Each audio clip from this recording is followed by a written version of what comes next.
ప్రియమైన దేవుని వారలారా, దేవుడు ప్రతినిత్యము తన మహాకృప చేత మనలందరినీ కాచి కాపాడి ఈ సాయంకాల సమయంలో మనందరినీ ఆయన సన్నిధికి నడిపించి జీవం గల ఆయన మాటలు వినిపించడానికి మన పట్ల చూపిన కృప కొరకై దేవునికి మొదట కృతజ్ఞతలు తెలియజేస్తూ, అలాగే దేవుని మాటలు వినాలనే ఆసక్తితో వచ్చినటువంటి దేవుని పిల్లలైన మీ అందరికీ మన ప్రభువు రక్షకుడు క్రీస్తు వారి పరిశుద్ధ నామంలో నా వందనాలు తెలియజేస్తున్నాను. ఈరోజు ఒక చక్కని అంశం నేర్చుకుందాం. కొంతకాలం నుంచి కాకర్ల గ్రామంలో దేవుని ధర్మశాస్త్రం గురించి నేర్చుకుంటున్నాం. దాన్ని కంటిన్యూస్గానే కొన్ని మాటలు ఈరోజు మీకు తెలియజేస్తాను. మొదటగా ప్రార్థన చేసుకొని ముందుకెళ్దాం. ప్రియులారా, అందరు తల వంచినట్లయితే ప్రార్థించుకుందాం.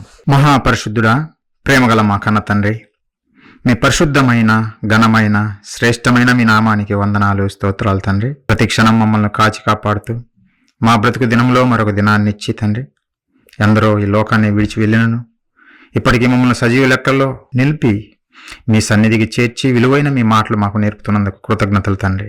వింటున్న మేము విని విడిచిపెట్టేవారిగా కాకుండా మా బ్రతుకులు సరి చేసుకునేవారిగా మీకిష్టలుగా బ్రతుకులాగా కృప చూపండి తండ్రి. కొన్ని మాటలు మీ పిల్లలకు చెప్పడానికి ప్రయత్నపడుచున్న నాకు తండ్రి, సమయోచితమైన జ్ఞానమును వాక్శక్తిని ప్రసాదిస్తారని మీ పిల్లలు విని అర్థం చేసుకుని గ్రహించేవారిగా, వారికి కావలసిన జ్ఞానమును బుద్ధిని వివేచన మెండుగా ప్రసాదిస్తారని ఈ మీటింగ్లో ఆది నుండి అంతం వరకు మీ కృప తోడుగా ఉంచి మీ నామానికి మహిమకరంగా మాకు ఆశీర్వాదకరంగా జరిగిస్తారని వేడుకుంటూ తండ్రి, ఈ ప్రార్థన మా ప్రభువును మా రక్షకుడును మీ ప్రియకుమారుడైన క్రీస్తు వారి పుణ్యనామాన్ని అడిగి వేడుకుంటున్నాం తండ్రి, ఆమేన్. ప్రియులారా, కొన్ని రోజుల నుంచి కాకర్ల గ్రామంలో ధర్మశాస్త్రము దాని ఆవశ్యకత గురించి మనము నేర్చుకుంటున్నాము. మొదటి నుంచి పుట్టు పూర్వత్రాల అవన్నీ మీకు నేర్పుతున్నాము.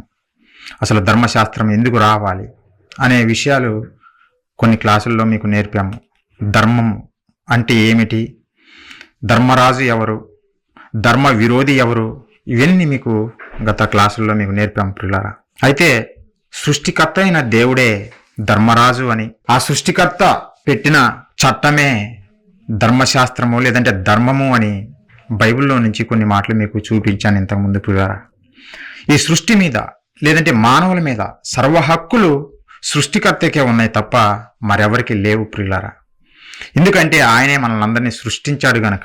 మనము నిర్మించుకున్నటువంటి ఒక ఇంటిని మనం చూస్తే దాని మీద సర్వ హక్కులు మనకే ఉంటాయి, ఎదుటి వారికి ఉండవు.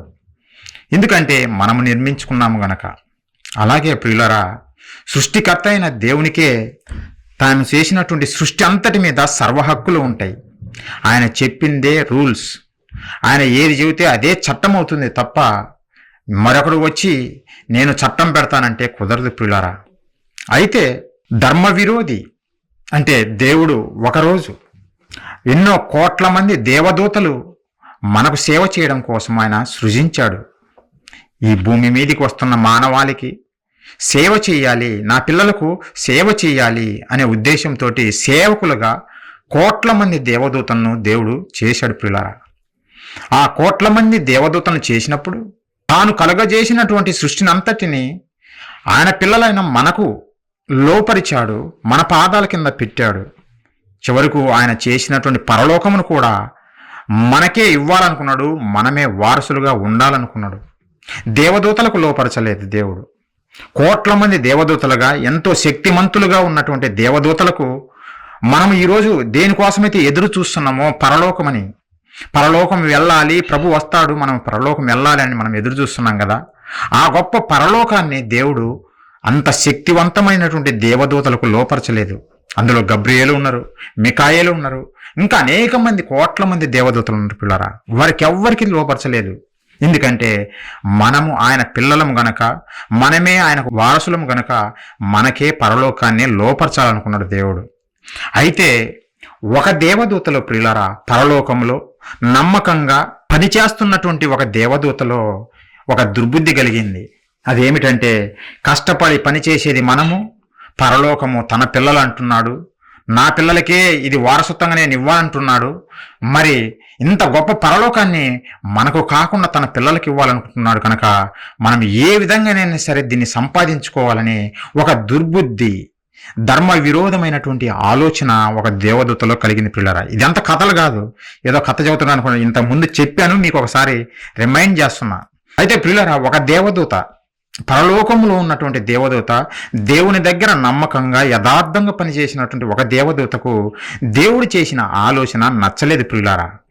దేవుడు చేసినటువంటి ఆలోచన నచ్చక దేవుని మీదనే తిరుగుబాటు చేసింది.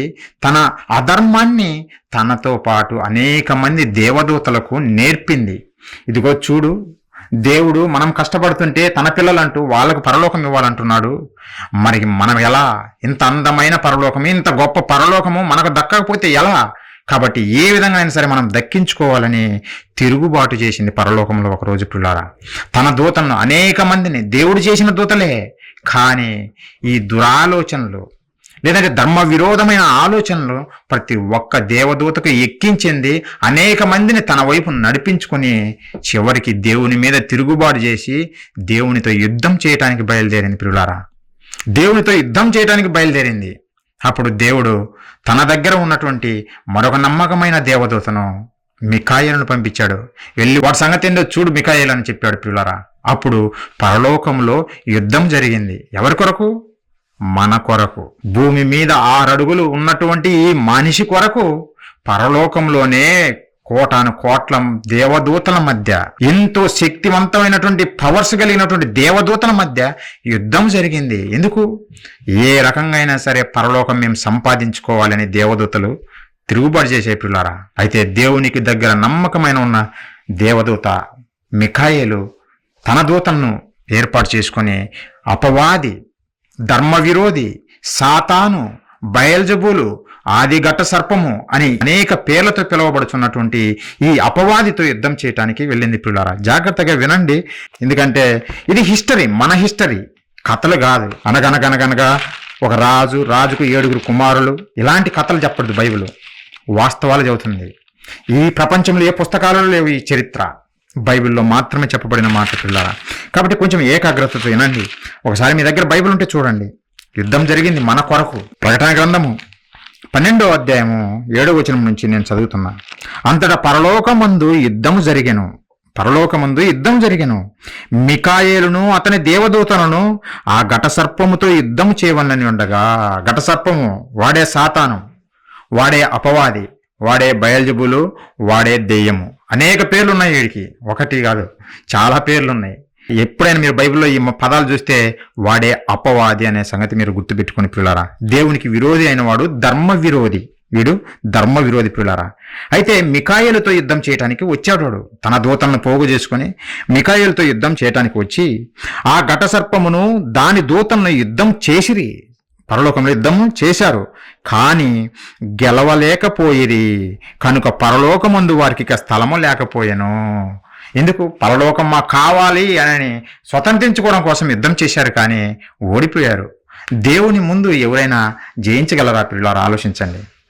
వాడు ఎంతటి వాడైనా సరే, దేవుని వలన సృష్టింపబడిన దేవదూతలు దేవుని మీదనే గెలవడమా? సాధ్యమేనా? లేదంటే గురువు మీద శిష్యుడు విజయం సాధించగలడా? ఆలోచించండి. సాధించలేడు.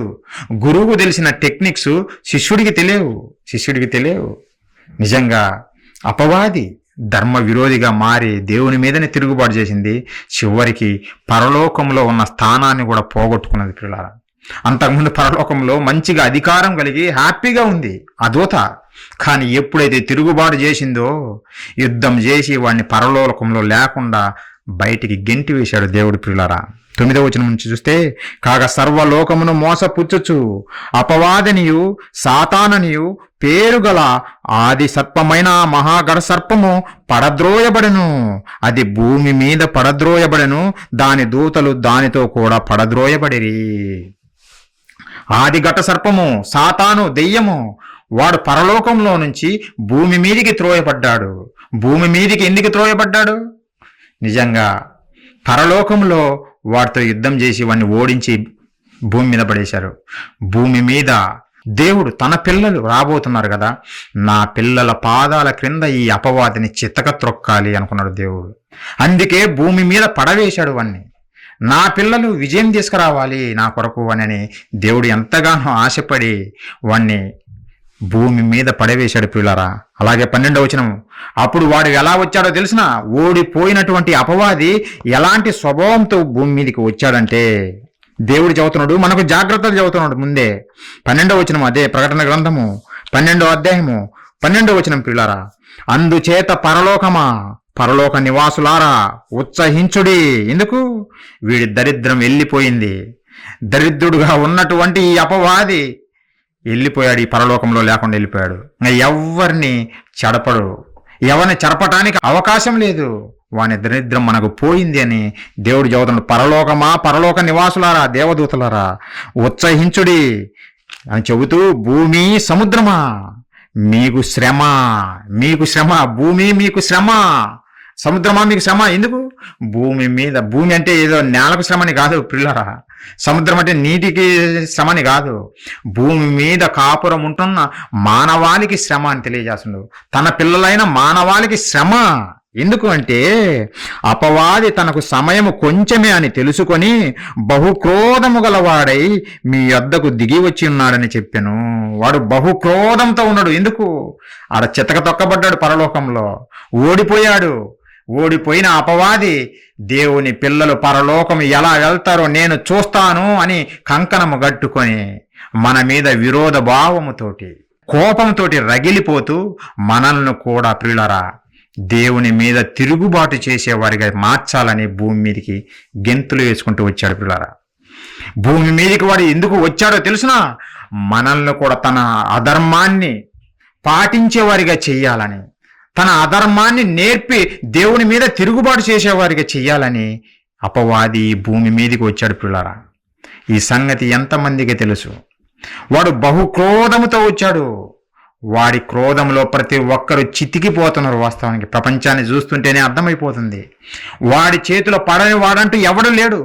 చిన్న లేదు, పెద్ద లేదు. నిజంగా ధనికుడని లేదు, పేదవాడని లేదు, రాజు అని లేదు, సామాన్యుడని లేదు, జ్ఞాని అని లేదు. ప్రతి ఒక్కరూ వాడి క్రోధంలో పడిపోయారు, నలిగిపోతున్నారు పిల్లరా. ప్రపంచ మానవాళ్ళంతా నలిగిపోతున్నారు. వాడు అంత కోపంతో మన మీదకి వచ్చాడు. వాడు ఎలా వచ్చాడో పేతురు గారి ద్వారా కూడా దేవుడు రాయించాడు. ఒకసారి చూడండి పిల్లరా. వాడు ఎలా ఉన్నాడో, వాడు ఎలాంటి దురుద్దేశంతో, ఎలాంటి కోపంతో ఈ భూమి మీదకి వచ్చాడో దేవుడు తెలియజేస్తున్నాడు అపవాది గురించి. 1 పేతురు 5వ అధ్యాయము 8వ వచనం మనం చూడగలిగితే, నిబ్బరమైన బుద్ధి గలవారై మెలకువగా ఉండుడి, మీ విరోధి అయిన అపవాది, మనకు విరోధి వాడు గర్జించు సింహం వలె ఎవరిని మృంగుదునా అని వెతకుచూ తిరుగుచున్నాడు. గర్జించు సింహం వలె ఎవరిని మృంగేయాలా అని ఎదుగుచూ తిరుగుచున్నాడంట. అంటే ప్రతి ఒక్కరిని మింగేసి తన అధర్మాన్ని నేర్పాలని భూమి మీద వాడు తిరుగుతూ ఉన్నాడు పిల్లరా. అపవాది దేవుడు తన ధర్మాన్ని నేర్పాలనుకున్నాడు. అందుకే అపవాది తన అధర్మాన్ని పరలోకంలో నేర్పి అనేక దూతలను మోసపరిచాడు. అయితే నా పిల్లలు మోసపరచకూడదు, నా పిల్లలు నా దగ్గరికి రావాలి అని దేవుడు ఆశతో మనకు ధర్మాన్ని నేర్పాలనుకున్నాడు. ఎందుకంటే అపవాది తన అధర్మాన్ని, తన అబద్ధాన్ని, తన దురాలోచనలను దేవునికి విరోధముగా మాట్లాడే విధంగా మనల్ని తయారు చేయాలని వాడు తిరుగుతుంటే, మరొక పక్క మన మీద ప్రేమతోటి మన పరలోకపు కన్న తండ్రి నా ధర్మ విధులను నా పిల్లలకు తెలియచేయాలి అనే ఆశ ఆయన కలిగి ఉన్నాడు పిల్లారా. దేవుడు మన మీద ప్రేమతోటి, లేదంటే ఆయన ధర్మము నేర్పకపోతే మనము ఇదే ధర్మం అనుకొని మాయలో పడిపోయి ప్రియులరా మనం చివరికి దేవునికి కాకుండా పోతాం. అందుకే దేవుడు మనకు ధర్మశాస్త్రాన్ని ఇవ్వాలనుకున్నాడు, తన ధర్మాన్ని మనకు నేర్పాలనుకున్నాడు. అంతే కదా. మన పిల్లలకు మనం ఏం నేర్పుతాం? మంచి నేర్పుతాం, కీడు నేర్పము, చెడు చేయమని నేర్పము. నీ పిల్లవానికి చిన్ననాటి నుండి ఏం నేర్పుతామని అంటే, బాబు చెడు చేయొద్దు, నువ్వు దొంగతనాలు చేయొద్దు, నరహత్యలు చేయొద్దు, చెడు స్నేహం చేయొద్దు. ఇవే కదా మనం పిల్లలకు మనం నేర్పేది. మనకు ఎక్కడి నుంచి వచ్చింది ఈ లక్షణము? మన పరలోకపు కన్న తండ్రి దేవుని నుంచి వచ్చిన లక్షణము. మన దేవుడి ఆలోచన కూడా అదే. మీ విరోధి అపవాది వాడు ఎవరిని మృంగాలా అని ఎతుకుచూ తిరుగుతున్నాడు నాన్న. కాబట్టి నా ధర్మ విధులు మీకు నేర్పుతాను, మీరు నేర్చుకొని వాటి ప్రకారం జీవించండి, అప్పుడు నా దగ్గరికి వచ్చేస్తారు. లేదంటే వీడు వాడి అధర్మాన్ని నేర్పి వాడితో పాటు నా మీద మిమ్మల్ని, నా పిల్లలైన మిమ్మల్ని తిరుగుబాటు చేసే విధంగా చేస్తాడు. అప్పుడు నేను మీకు పరలోకం ఇవ్వలేను, మీరు అపవాది అనుచరులైపోతారు అని దేవుడు మనకు తన ధర్మాన్ని నేర్పాలనుకున్నాడు. పిల్లారా, ఆ ధర్మాన్ని నేర్పే క్రమంలోనే మొట్టమొదట నరులైనటువంటి ఆదాము అవ్వలకు ఒక చిన్న పరీక్ష పెట్టాడు. పిల్లారా, నా పిల్లలను యథార్థవంతులుగా నేను పుట్టిస్తున్నాను కదా, నా పిల్లలను భూమి మీద నరులను యథార్థవంతులుగా పుట్టిస్తున్నాను కదా, మరి నా పిల్లలు యథార్థవంతులుగానే జీవిస్తారా, నాలాగా పరిశుద్ధులుగానే జీవిస్తారా, లేదంటే అపవాది ధర్మ విరోధి మాటలు విని నా మీద తిరుగుబాటు చేస్తారా అనే ఆలోచనతో ఒక చిన్న పరీక్ష పెట్టాడు. పిల్లారా, ఆదామును చేసిన తర్వాత ఏదేను వనంలో ఆయనను పెట్టి, ఈ ఏదేను వనాన్ని సేద్యపరచడానికి ఆదామును అక్కడ పెట్టి అప్పుడు ఒక మాట చెప్పాడు, ఒక ఆజ్ఞ ఇచ్చాడు ఆదాము గారికి. అంటే తన ధర్మాన్ని నేర్పుతున్నాడు. ఎందుకంటే నేను సృష్టికర్తను, నా మాట వింటవా లేదంటే అపవాది మాట వింటవా అన్న విధంగా ఒక చిన్న పరీక్ష ఆదాము గారికి పెట్టాడు. పిల్లారా, అదేంటిదో ఒకసారి చూడండి. ఆదికాండము 2వ అధ్యాయము 16-17 వచనాలు. ఇదన్నీ సీక్వెన్స్గా మీరు జాగ్రత్తగా వింటేనే అర్థమవుతుంది. మీరు కనెక్షన్ మిస్ అయ్యారనుకో మీకు అర్థం కాదు పిల్లారా. చాలా జాగ్రత్తగా ఆ కనెక్షన్ పాయింట్ బై పాయింట్గా వివరించడానికి నేను ప్రయత్నం చేస్తున్నా. మీరు జాగ్రత్తగా ఆలోచిస్తే మీరు మంచిగా అర్థం చేసుకుంటారు పాఠము. ఆదికాండము 2వ అధ్యాయం మనం చూడగలిగితే 16వ వచనము 17వ వచనం. పిల్లారా, దేవుడు తన పిల్లలు నా ధర్మాన్ని వింటరా లేదంటే అపవాది నేర్పినటువంటి ఆ ధర్మాన్ని వింటరా అనేది ఒక చిన్న పరీక్ష పెట్టాడు. పిల్లలు అక్కడ ఒకసారి చదువుతా చూడండి, మీ దగ్గర బైబిల్ ఉంటే. 16వ వచనంలో, మరియు దేవుడైన యెహోవా ఈ తోటలోనున్న ప్రతి వృక్ష ఫలములను నీవు నిరభ్యంతరముగా తినవచ్చును ఆదాము, అయితే మంచి చెడ్డల తెలివినిచ్చు వృక్ష ఫలములను నీవు తినకూడదు, నీవు వాటి తినుదినమున నిశ్చయముగా చచ్చెదేవని నరునికి ఆజ్ఞ ఇచ్చాడు. ఈ తోటలో ఉన్నటువంటి వృక్ష ఫలాలన్నిటిని నువ్వు నిరభ్యంతరముగా తినవచ్చును, అయితే తోట మధ్యలో ఉన్నటువంటి మంచి చెడ్డల తెలివినిచ్చు వృక్ష ఫలాన్ని మాత్రం నువ్వు తినకూడదు ఆదాము, నువ్వు తింటే మరణిస్తావు అని ఒక జాగ్రత్త దేవుని కుమారుడైనటువంటి ఆదాముకు దేవుడు ప్రేమతోటి, నా ఈ ఫలాలు తింటే నువ్వు మరణిస్తావు, నువ్వు తినకూడదు అనే చాలా ప్రేమతో తన పిల్లవాడిని దగ్గర చేర్చుకుని ఒడిలో కూర్చోబెట్టుకుని ఒక తల్లి లాలించి చెప్పినట్టుగా దేవుడు ఆదాముకు చెప్పాడు. పిల్లారా, మరి ఆదాము వినాలి. ఆదాము దేవుడు నా తండ్రి, పరలోకపు తండ్రి చెప్పాడు కదా, నా మంచి కోరి చెప్పాడు కదా అని ఆదాము వినాలి. ప్రియులారా, అయితే మరొక పక్క అపవాది ఎవరిని మృంగుదనా అని ఎతుకుచూ తిరుగుచున్నాడు కదా ఈ భూలోకంలో, ఎవరిని మృంగేయాలని ఆదాము దగ్గరికి వచ్చాడు. ఏమి ఆదాము, మీ తండ్రి చెప్పాడా నీకు ఈ ఫలాలు తినద్దని, తింటే చనిపోతావని అని చెప్పాడా మీ తండ్రి? లేదు నువ్వు చావో, మీ తండ్రి ఊరికెలా చదువుతున్నాడు, నువ్వు చావో, నువ్వు దేవదూతల వలె అవుతావు అని నిజంగా ఆదామును ఏ మాటలతో వచ్చిందో కానీ ప్రియులరా, అయితే ఆదాము చాలా స్ట్రాంగ్గా నిలబడ్డాడు. నా పరలోకపు తండ్రి చెప్పిన మాట నిజము, నువ్వు చెప్పిన మాట నేను నమ్మను, నువ్వు మోసగాడివి, నీ మాట నేను వినను అని ఆదాము మొట్టమొదటగా అపవాదిని వ్యతిరేకించాడు. ఈ అపవాది మాట వినలేదు, అపవాదిని నిజంగా చితకతొక్కినాడనే చెప్పొచ్చు. పిల్లారా, అదేంటి ఆదాము పండ్లు తిన్నాడు కదా, మరి నువ్వేంది పండు తినలేదు అని నువ్వు అంటున్నావు అని మీరు అనుకుంటున్నారేమో. పిల్లారా, మొట్టమొదటగా ఆదాము గారు ఉన్నప్పుడు ఆదాము తప్పు చేయలేదు. ఆదాము దగ్గరికి అప్పుడు అపవాది వచ్చింది. బైబిల్లో రాయించాడు దేవుడు ఆ మాట. ఒకసారి చూడండి ఆ మాట. తిమోతి గారికి రాసినటువంటి మొదటి పత్రిక 2వ అధ్యాయము 13-14. మొట్టమొదటగా ఆదాము దగ్గరికి వచ్చింది అపవాది. ఆదాము దగ్గరికి వచ్చినప్పుడు ఆదాము అప్పుడు లోబడిపోలేదు, అపవాదికి లోబడలేదు. మొదట ఆదామును తర్వాత హవ్వయను నిర్మింపబడిరి కారా, మరియు ఆదాము మోసపరచబడలేదు కానీ ఆదాము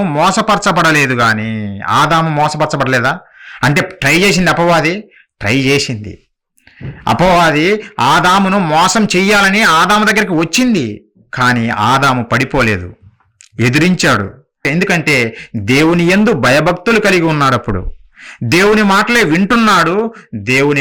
వింటున్నాడు కనుకనే అపవాది చెప్పిన మాటలను వినకుండా తిప్పి కొట్టేశాడు. అపవాది మాటను తిప్పికొట్టాడు, వినలేదు. అందుకే అంటున్నాడు, ఆదాము మోసపరచబడలేదు గాని అని 14వ వచనంలో మనం చూస్తాం పిల్లలు. మరియు ఆదాము మోసపరచబడలేదు గాని అంటే ట్రై చేయండి ఎలా చదువుతాడు దేవుడు అంటే ట్రై చేశాడు అపవాది, కానీ ఆదాము లొంగిపోలేదని మనకు అర్థమవుతుంది. అయితే స్త్రీ మోసపరచబడి అపరాధములో పడెను. స్త్రీ మోసపరచబడింది కానీ ఆదాము మోసపరచబడలేదన్నట్టు బైబిల్ చెబుతుంది పిల్లలారా. అవును, మొట్టమొదటిగా ఆదాము దేవుని గెలిపించాడు, దేవుని మాట విన్నాడు, దేవుని యందు భయభక్తులు కలిగి ఉన్నాడు గనుకనే అపవాదిని ఎదిరించాడు పిల్లరా. తర్వాత దేవుడు ఆదాము గారు ఒంటరిగా ఉన్నారు కదా, సాటి అయిన సహాయం కావాలని అవ్వమ్మ గారిని చేసి ఆదాముకి ఇచ్చాడు పిల్లరా. అంటే పెళ్లి చేశాడు, వారిద్దరికీ పెళ్లి చేశాడు. పెళ్లి చేసిన తర్వాత అప్పుడు అపవాది మరలా ప్రయత్నం చేసింది. ఏ విధంగా ప్రయత్నం చేసిందో తెలిసిన, ఆదామి దగ్గరికి వెళ్తే నన్ను తిప్పికొట్టాడు, మరి ఇప్పుడు నేను అవ్వమ్మ దగ్గరికి వెళ్దాం, స్త్రీ దగ్గరికి వెళ్దాం, స్త్రీని మోసం చేద్దాం, తర్వాత ఆదాముని ఎలా కొట్టాలో నాకు బాగా తెలుసు అనుకొని అపవాది ఏం చేసిందంటే అవ్వమ్మ దగ్గరికి వచ్చింది పిల్లారా. ఒకసారి ఆ మాటలు కూడా చూద్దాం. ఒకసారి చూడండి, ఆదికాండము 3వ అధ్యాయము 1వ వచనం నుంచి. దేవుడైన యెహోవా చేసిన సమస్త భూజంతువులలో సర్పము యుక్తిగలదై ఉండెను. అది ఆ స్త్రీతో, ఇది నిజమా? ఈ తోట చెట్లలో దేని ఫలములైనా మీరు తినకూడదని దేవుడు చెప్పెనా అని అడిగాను. స్త్రీతో అపవాది ఆ సర్పములో ప్రవేశించే సర్పం ద్వారా మాట్లాడుతుంది, ఇది నిజమేనా? దేవుడు మీకు చెప్పాడా? ఈ తోట చెట్లలో ఉన్నటువంటి వేటి ఫలములైనా తినద్దని మీకు దేవుడు చెప్పాడా అని అంటే అవ్వమ్మ గారు ఏం చెప్పాలి? నీకెందుకురా మా కుటుంబ సమస్య, మా కుటుంబముల విషయాలు మాకు సీక్రెట్గా ఉంటాయి, నీకు చెప్పాల్సిన పని ఏముంది అని అవ్వమ్మ గారు అనాలనా లేదా? అనాలి ప్రియులారా. నీకెందుకు అపవాది? మా దేవుడు తినమంటాడో తినవద్దంటాడో, నీకు చెప్పాల్సిన అవసరత మాకు లేదు అనేది స్త్రీ చెప్పాలి ప్రియులారా. కానీ అవ్వమ్మ గారు ఏం చెబుతుంది? ఒకసారి చూడండి ఆ మాట. స్త్రీతో, ఇది నిజమా? ఈ తోట చెట్లలో దేని ఫలములనైనా మీరు తినకూడదని దేవుడు చెప్పానా అని అడిగాను. అందుకు స్త్రీ, ఈ తోట చెట్ల ఫలములను మేము తినవచ్చును, అయితే తోట మధ్యనున్న చెట్ల ఫలములను గూర్చి దేవుడు మీరు చావకుండునట్లు వాటిని తినకూడదనియు వాటిని ముట్టకూడదనియు చెప్పానని సర్పముతో అనెను. సీక్రెట్స్ అన్నీ చెప్పేసింది. ఎవరితో? ఎవరైతే ఎవరిని మృంగుదనా అని వెతుకుచూ తిరుగుచున్నటువంటి అపవాదికి, విరోధికి, శత్రువుకి అవ్వమ్మ గారు సీక్రెట్స్ అన్ని, తన కుటుంబంలో ఉన్నటువంటి సీక్రెట్స్ అన్ని చెప్పేసింది. ఎంత విచిత్రం ఆలోచించండి. దేవుడు చెప్పిన మాట, తన కుటుంబంలో మాటలు తన కుటుంబంతోనే ఉంచుకొనకుండా ఆ అవ్వమ్మ గారు తప్పు చేసింది పిల్లారా. ఉన్న సీక్రెట్స్ అన్ని అపవాదితో షేర్ చేసుకుంది. అది మంచిది కాదు, అది మంచిది కాదు, తప్పు. అప్పుడు శత్రువు ఊరుకుంటాడా? మన కుటుంబంలో ఉన్న సమస్యలన్నీ ఎదుటివారికి చెబితే వాడు ఊరుకుంటాడా? వాడు నిన్ను ఎలా పల్టీ కొట్టించాలనో ప్లాన్లు గీశాడు. అప్పుడు వాడు కొట్టే దెబ్బ దెమ్మ తిరిగిపోతుంది మనకు. ఎవడు? మన శత్రువే. అది ఈరోజు సమాజంలో కూడా పిల్లలు మనం అందరం గమనించాలి. దేవుడు రాయించిన సీక్రెట్స్. మన కుటుంబ వ్యవస్థ బాగుండాలంటే ఇవన్నీ మనం ఫాలో అవ్వాలి. మన కుటుంబంలో నీకంటూ కొన్ని పర్సనల్స్ ఉంటాయి, దాన్ని తీసుకెళ్ళి బజార్ను పెట్టకూడదు. భార్య భర్త కొట్టుకున్నంత మాత్రాన తీసుకెళ్ళి బజార్కి వెళ్ళి చెప్పాలనా? చెప్పకూడదు. నువ్వు చెప్పావనుకో వాడు కాపెట్టుకొని ఉంటారు. ఎప్పుడు వీరిని విడగొట్టాలా, ఎప్పుడు వీరిని దూరం చేయాలా, అది అపవాది లక్షణం పిల్లారా. అవ్వమ్మ గారు చేసిన తప్పు. దేవుడు చెప్పిన మాటలను పక్కన పెట్టేసి, దేవుడు చెప్పిన మాటలన్నిటిని, ఆ సీక్రెట్స్ అన్నిటిని తీసుకెళ్లి విరోధితో పంచుకున్నది. ఎంత బాగా మాట్లాడుతుంది సర్పంతో. సర్పమా, లేదంటే అపవాది, నాతో నీకేం పని, వెళ్ళిపో అని చెప్పచ్చు కదా. అలా చెప్పదు. స్త్రీలు నిజంగా ప్రియులారా మనం అబ్జర్వ్ చేస్తే వాళ్ళు మాటలలో పడిపోతారు. ఏదన్నా మాట చెబితే ఎవరు చెప్పినా నమ్మేస్తారు. ప్రతి ఒక్కరు చెప్పింది నిజమే అనుకుంటారు, ఇంట్లో వాళ్ళు చెప్పింది మాత్రం అబద్ధం అనుకుంటారు. అది పాపము ఎక్కడి నుంచి వచ్చిందంటే మన అవ్వమ్మ గారిలో నుంచి వచ్చిందేమో అని అనిపిస్తుంది. అవ్వమ్మ గారికి నిజమైన కుమార్తెలు ఎవరంటే మన స్త్రీలే నిజమైన కుమార్తెలు అని చెప్పచ్చు. ప్రియులారా, మన కుటుంబ సమస్యలను కానీ వీటన్నిటి కానీ బయట షేర్ చేసామంటే మన సంగతులు ఇంకంతే. చాలా జాగ్రత్తగా ఉండాలా. అవ్వమ్మ గారు చేసిన పొరపాటు అదే పిల్లరా. దేవుడు చెప్పొద్దు లేదంటే తినవద్దు అన్న దాన్ని అపవాదితో చెప్పేసింది పిల్లరా. చెప్పేస్తే వాడు ఊరుకుంటాడా? వాడేం చెప్పాడు చూడండి.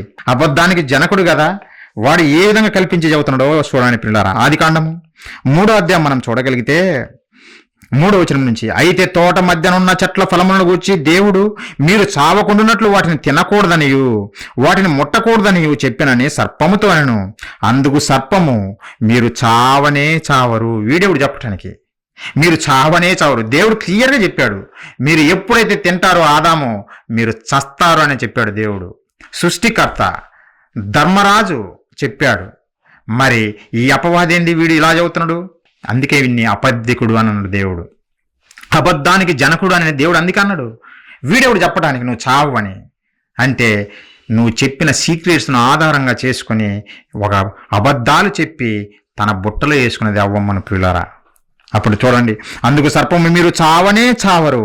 ఏలైనగా మీరు వాటిని తినుదినమున మీ కన్నులు తెరవబడుననియు మీరు మంచి చెడ్డలను ఎరుగున వారై దేవతల వలె ఉందురనియు దేవునికి తెలియనని స్త్రీతో చెప్పగా, ఆ స్త్రీ, ఆ వృక్షము ఆహారమునకు మంచిదియు కన్నులకు అందమైనదియు వివేకమునిచ్చు రమ్యమైనదినై ఉండుట చూచినప్పుడు ఆమె దాని ఫలములలో కొన్ని తీసుకొని తిని తనతో పాటు తన భర్తకు ఇచ్చెను. అతడు కూడా తినెను. ఇక్కడ ఆలోచిస్తే అంతకుముందు చూశారు మంచి చెడ్డల తెలుగు వృక్ష ఫలములను, ఇంతకుముందు చూశారు అపవాది మాట్లాడక ముందు చూశారు. అప్పుడు అందంగా కనిపించలేదు. ఎప్పుడైతే అపవాది అబద్ధం చెప్పిందో అప్పుడు ఆ వృక్ష ఫలాలు అందంగా కనపడినాయి పిల్లరా. అబద్ధం అనేది ఎప్పుడు అందంగానే ఉంటుంది. చాలా వినసొంపుగా ఉంటాయి అబద్ధపు మాటలు, చాలా వినసొంపుగా ఉంటాయి. సత్యం అయితే ఎవరికి ఇష్టం ఉండదు. పరుగులో సత్యం చదువుతాం రండి బాబు అంటే, మాకొద్దు బాబు, మాకు భజన కావాలా, మాకు అబద్ధాలు కావాలా, కల్పితాలు కావాలా. ఇవే ప్రియులారా. నిజంగా ఇక్కడ అవ్వమ్మ గారి కూడా అలానే మోసపోయింది. మీరు చావనే చావరనేసరికి అప్పుడు ఆ వృక్ష ఫలాలు అందంగా కనపడాయంట. మరి అంతకుముందు చూసావు కదా, అంతకుముందు నీకు అందంగా కనపడలేదా? అంతకుముందు ఉన్న చెట్లు ఫలాలే ఎప్పుడు కూడా ఉన్నాయి కదా. అబద్ధం అపవాది చెప్పిన అబద్ధం వినగానే అవి అందంగా కనపడిపోయినాయి అవ్వమ్మ గారికి. ఇంకా అవి కొన్నిటిని తీసుకొని తినేసింది, కొన్ని మింగేసి నేను పోతే అట్లా నాతో పాటు ఆదాము కూడా పోవాలి అన్న విధంగా తీసుకొని వచ్చి ఆదాం మీద సాధించడం మొదలుపెట్టింది. నిజంగా ప్రియులారా, ఆదాము గారు కూడా బుద్ధి లేదు నీకు, దేవుడు చెప్పాడు కదా తినొద్దని, తింటే చస్తావని చెప్పాడు కదా, ఎందుకు తిన్నావు అని అనాలి కదా. అలా అనలే. భార్య మాత్రం భర్తను సాధించేసింది. ఇక్కడ నిజంగా స్త్రీలు సాధించేస్తారు. వాళ్ళు అలగడంతోనైనా సాధిస్తారు, లేదంటే లాలన చేసైనా సాధిస్తారు, ప్రేమ చూపైనా సాధిస్తారు. భర్తను పిల్లలు నేను అనేది ఏ విధంగానైనా సరే వాళ్ళు సాధిస్తారు. పెళ్లి కాకముందు అబ్బాయి అమ్మాయిని సాధించటం కోసం ప్రయత్నిస్తాడు, సాధిస్తాడు. పెళ్ళైన తర్వాత ఎలా ఉంటుందంటే వ్యవహారము భార్య సాధింపే ఉంటుంది భర్త మీద. ఏదైనా సరే అది అలుగుడుతోనైనా సాధిస్తుంది, లేదంటే ప్రేమ చూపైనా సాధిస్తుంది పిల్లరా. అవ్వమ్మ గారు నిజంగా ఏ మాయ చేసిందో కానీ ఆదాము గారు తినేశారు. అంతకుముందు మోసపరచబడలేదు, అంతకుముందు వద్దన్నాడు అపవాదితోటి. ఎప్పుడైతే భార్య ఇవ్వగానే మధురమైపోయినాయి ఇంకా ఆదాము గారికి కూడా భార్య ఇచ్చిన ఫలాలు. ఎందుకంటే దేవుని యందు భయభక్తులు కలిగి ఉన్నప్పుడు అపవాదిని ఎదిరించగలిగాడు. ఎప్పుడైతే భార్య భక్తుడైపోయాడో అప్పుడు భార్యకు లోబడిపోయాడు. అపవాది చెప్పిన మాట విన్నాడు పిల్లరా. ఇవి సీక్రెట్స్, ఫ్యామిలీలో జరిగే సీక్రెట్స్ మనం నేర్చుకోవాలా. మనం ఎలా అపవాదిని తిప్పి కొట్టాలో మీకు ఈ సీక్రెట్స్ అన్ని చెబుతున్నాను పిల్లరా. దేవునికి భక్తులుగా మనం ఉన్నంత కాలము మనము అపవాదిని తిప్పి కొట్టగలము. ఎప్పుడైనా సరే గుర్తుపెట్టుకోండి, ఎప్పుడైతే ఈ మనుషులకు భక్తులం అయిపోయామనుకో సత్యం మనలో ఉన్నది పిల్లరా. సత్యం మనం మిస్ అయిపోతాం, ఇంకా తప్పుదోవలోకి వెళ్ళిపోతాం. దేవుడు మనకు అందుకే ఈ ధర్మశాస్త్రాన్ని మనకి ఇచ్చాడు, బైబిల్ ఇచ్చాడు. నువ్వు స్వతంత్రుడిగా బతకాలని, ఏ ఒక్కడికి దాసుడుగా ఉండకూడదని పిల్లరా. ఆదాము గారు ఇక్కడ పొరపాటు చేసింది, భార్యకు భక్తుడైపోయాడు. భార్యకు భక్తుడైపోయి భార్య చెప్పిన మాట విని ఆ ఫలాలన్నిటినీ తినేశాడు పిల్లరా. తినేసి ఇద్దరు మరణం తెచ్చుకున్నారు. తినవద్దన్నటువంటి పనులు తినేసి నిజంగా ఇద్దరు మరణం తెచ్చిపెట్టుకున్నారు. ఒక చిన్న ఆజ్ఞ, దేవుడిచ్చినటువంటి ఒక చిన్న ఆజ్ఞను మీరేశారు పిల్లలారా. ఆలోచించండి, అపవాది ఏ విధంగా మనుషులను మోసం చేస్తుందో. అపవాది స్త్రీలను వాడుకుంటుంది, వారి ఆలోచనలో వాళ్ళు చెప్పించి స్త్రీలను వాడుతుంది, పురుషులను వాడుతుంది, ప్రతి ఒక్కరిని మింగేస్తుంది పిల్లారా, ప్రతి ఒక్కరిని మింగేస్తుంది. అందుకే పురుషుడైనా స్త్రీ అయినా దేవునికి భక్తులుగా ఉండాలి. భార్య భర్తకు భక్తురాలుగా ఉండకూడదు, లేదంటే భర్త భార్యకు భక్తురాలుగా ఉండకూడదు. నిజంగా చరిత్రలో చూస్తే బైబిల్ చరిత్రలో పిల్లారా, సంసోను మీకు తెలుసు, దేవుని యందు భయభక్తులు కలిగి ఉన్నంత కాలం ఎలా ఉన్నాడు? బలాఢ్యుడు, బలవంతుడు. ఫిలిస్తీయులు ఏమి చేయలేకపోయారు సంసోనును. ప్రియులారా, ఎందుకు? నాజీరు చేయబడినటువంటి వాడు, దేవుడు వాగ్దానంతో పుట్టినటువంటి వాడు. నిజంగా దేవుని యందు భయభక్తులు నిలిపినంత కాలము ఎవ్వరు టచ్ చేయలేకపోయారు సంసోనును. ఎప్పుడైతే ఒక స్త్రీకి పడిపోయాడు, దెలీలాకు భక్తుడైపోయాడు. దెలీలా లేకుంటే నాకు జీవితం లేదన్నట్టుగా దెలీలాకు భక్తుడైపోయాడు. అప్పుడు ఆమె సాధించడం మొదలుపెట్టింది. దెలీలా ఏ విధంగానైనా నేను సంసోనును నా చేతుల్లో పెట్టుకోవాలనుకున్నది, సాధించేసింది. చివరికి పాపము మరణం తెచ్చిపెట్టింది. తన బలాన్ని అంతా పోగొట్టుకునే విధంగా చేసింది దెలీలా స్త్రీ. పిల్లరా, అపవాది ప్లాన్లు ఇలానే చేస్తుంది. భర్త పడలేదనుకో భార్య దగ్గరికి వెళ్తుంది. భార్య బాగుంది అనుకో, భక్తిలో మనకు ఇప్పుడు క్రైస్తవులలో మనం చూస్తుంటాం, ఎక్కువ మంది స్త్రీలు వస్తుంటారు నిజంగా మీటింగ్స్కు దేవుని మాటలు వినాలని. పురుషులు రారు, వాళ్ళు బిజీ. అలాంటప్పుడు ఏంటంటే భార్య స్ట్రాంగ్గా ఉంటుంది. భార్య స్ట్రాంగ్ ఉంటే అప్పుడు భర్తలో దూరుతుంది అపవాది, అది భర్తను కొట్టేద్దామని. అలా కుటుంబాన్ని చిన్న భిన్నం చేస్తుంటుంది పిల్లల అపవాది. నిజంగా ఎవరి చరిత్ర చూసినా మనకు అర్థమయ్యేది అదే పిల్లరా. స్త్రీ పొరపాటు చేసింది, అవ్వమ్మ గారు తప్పు చేసింది, ఆదాము తప్పు చేయలేదు మొదట. అయితే అలాగే ఒక దెలీలాకు సంసోను గారు పడిపోయారు పిల్లరా, తప్పు చేశాడు, చివరికి మరణాన్ని కొని తెచ్చుకున్నాడు. మన సొలొమోను గారు జ్ఞానే, దేవుని యందు భయభక్తులు కలిగి ఉన్నంతకాలం చాలా గొప్పగా ఉన్నాడు. ఎప్పుడైతే స్త్రీలను వివాహం చేసుకోవటానికి ప్రయత్నం చేశాడో, లేదంటే స్త్రీలకు భక్తుడైపోయాడో, ఎంతమంది 700 మంది భార్యలు, 300 మంది ఉపపత్నులు. మరి ఇంకా దేవుణ్ణి ఎప్పుడు పూజిస్తాడు? వీళ్ళందరినీ పూజించడమే సరిపోతుంది ఇంకా సొలొమోను గారి జీవితం. పిల్లారా, వారిని ఎవరిని చేసుకున్నాడు సొలొమోను అంటే? ఆ చుట్టుపక్కల ఉన్నటువంటి అన్యజనుల యొక్క రాజుల కుమార్తెలను చేసుకున్నాడు. వాళ్ళు ఊరుకుంటారా? ఎవరైనా సరే పిల్లారా, కుటుంబం అన్నాక, భార్య భర్తలు అన్నాక సాధించడమే ఉంటుంది. నా భర్త నా మాట వినాలి అని భార్య అనుకుంటుంది, భర్త అదే అనుకుంటాడు, నా భార్య నా మాట వినాలని. అయితే పిల్లారా, స్త్రీలు బలహీనులు, టప్పున పడిపోతారు పిల్లారా. ప్రతి ఒక్కరు చెప్పిన మాటల్లో నమ్మేస్తారు, ప్రతి అబద్ధాన్ని నమ్మేస్తారు. అలానే సొలొమోను గారు నిజంగా భార్య భక్తుడైపోయాడు. సుమారు 1000 మంది వరకు ఉన్నారంటే భార్యలు. ఇంకా ఎప్పుడు ఈయన దేవుని మహిమపరుస్తాడు ఆలోచించండి. అందుకే సొలొమోను, ఏమండి ఈరోజు మా దేవతను ఆరాధిద్దాం పదా అని అంటే, పదా అని అనుకుంటా ఆ భార్య అమ్మడి వెళ్ళడం మొదలుపెట్టాడు. మరొక భార్య, ఈరోజు మా దేవత దగ్గరికి వెళ్దాం పదా అంటే, పదా అని వీరి అమ్మడి వెళ్ళడం మొదలుపెట్టాడు పిల్లలు. ఇలా ప్రతి ఒక్కరిని సంతోషపరుచుకుంటూ చివరికి దేవునికి దుఃఖాన్ని తెచ్చిపెట్టేవాడిగా చివరి దినాలలో మనం చూస్తాం పిల్లరా. తర్వాత మారాడనుకోండి, కానీ 1000 మంది చేసుకుంటే ఇతని మనస్సు ఇంక ఎలా ఉంటుందో ఆలోచించండి. ఎవరి మాట వినాలి? అపవాది చేతిలో చిక్కుకొని పోయి స్త్రీలు సొలొమోను గారిని కూడా తప్పుదావ తప్పించారు పిల్లరా. తప్పుదావకు నడిపించారు సొలొమోను గారిని కూడా. అంటే ఈ పాఠాలు మనకి ఏం తెలియజేస్తున్నాయంటే, స్త్రీ బలహీనురాలే. అందుకే మన వాళ్ళు చదువుతుంటారు, స్త్రీ రాజ్యాలను నిలబెడుతుంది, అలాగే రాజ్యాలను కూలగొడుతుంది. స్త్రీ తలుచుకుంటే రాజ్యాలనైనా నిలబెట్టగలదు, అలాగే రాజ్యాలను కూడా కూలదోయగలదు అని అంటే, మనకి ఈ బైబిల్లో రాయబడిన చరిత్ర చూస్తే అంతే పిల్లరా. ఆదాము గారి జీవితం బుగ్గిపాలు చేసింది అవ్వమ్మ గారు. ఎందుకు? ఒకనాడు ఆదాము గారు మోసపరచబడలేదు, కానీ అవ్వమ్మ గారు మోసపోయి తనతో పాటు తన భర్తకు కూడా ఇచ్చేసి ఇద్దరు చచ్చే విధంగా ప్లాన్ చేసింది పిల్లరా. ఆలోచించండి. అంటే భార్య బలహీనురాలు, అదే ఆయుధంగా తీసుకున్నది అపవాది పిల్లరా. ఎప్పుడంటే దేవునిలో లేనంత వరకు, దేవునిలో ఉన్నారనుకో, దేవుని మాటలు వింటున్నారనుకో, స్త్రీ అయినా స్ట్రాంగే. ఒక మరియమ్మ గారు బైబిల్లో రాయబడిన, ఒక రూతమ్మ గారు, ఒక ఎస్తేరమ్మ, వీళ్ళందరూ స్ట్రాంగ్గా నిలబడ్డారు దేవుని కొరకు. దేవుని మాటలు ఎప్పుడైతే ఉండవో స్త్రీలు బలహీనులైపోతారు పిల్లరా. చెప్పిన ప్రతి మాట వింటారు, పడిపోతారు. అదే దేవుడు మనకు తెలియజేశాడు. పురుషుడికేమో స్త్రీ బలహీనత, భార్య బలహీనత. భార్య చెప్పిన మాటనే వింటాడు. బైబిల్లో కూడా చెప్పాడు దేవుడు. ఎందుకంటే అప్పటి వరకు దేవుడా అనే ఆదాము ఎప్పుడైతే అవ్వమ్మ గారు వచ్చారో ఇంకా అవ్వమ్మ గారు చుట్టూ తిరగడం మొదలుపెట్టాడు. ఈ రోజైనా మనం చూస్తుంటాం, తల్లిదండ్రుల దగ్గర చిన్నప్పటి నుంచి పెరుగుతున్నటువంటి మగపిల్లలు అప్పటి వరకు బాగానే ఉంటారు, అమ్మ డాడీ మమ్మీ అని తిరుగుతుంటారు. భార్య రంగాల్నే ఇంకా భార్య చుట్టూ తిరగడం మొదలు పెడతారు. అది సహజం, చూస్తూనే ఉంటాం సమాజంలో. అది ఎవరికైనా వర్తిస్తుంది. ఏ పురుషుడు అయినా భార్యకు లోబడే ఉంటాడు పిల్లరా. ఎందుకంటే దేవుడు చెప్పాడు, పురుషుడు ఏం చేస్తాడంటే తన తల్లిదండ్రులను కూడా విడిచిపెట్టి తన భార్యను హత్తుకుంటాడని బైబిల్లో చెప్పాడు. అది వాస్తవం. భార్యను హత్తుకోవడం కాదు, తల్లిదండ్రులను విడిచిపెట్టడమే కాదు, అవసరమైతే దేవుణ్ణి కూడా విడిచిపెడతాడు ఈ పురుషుడు.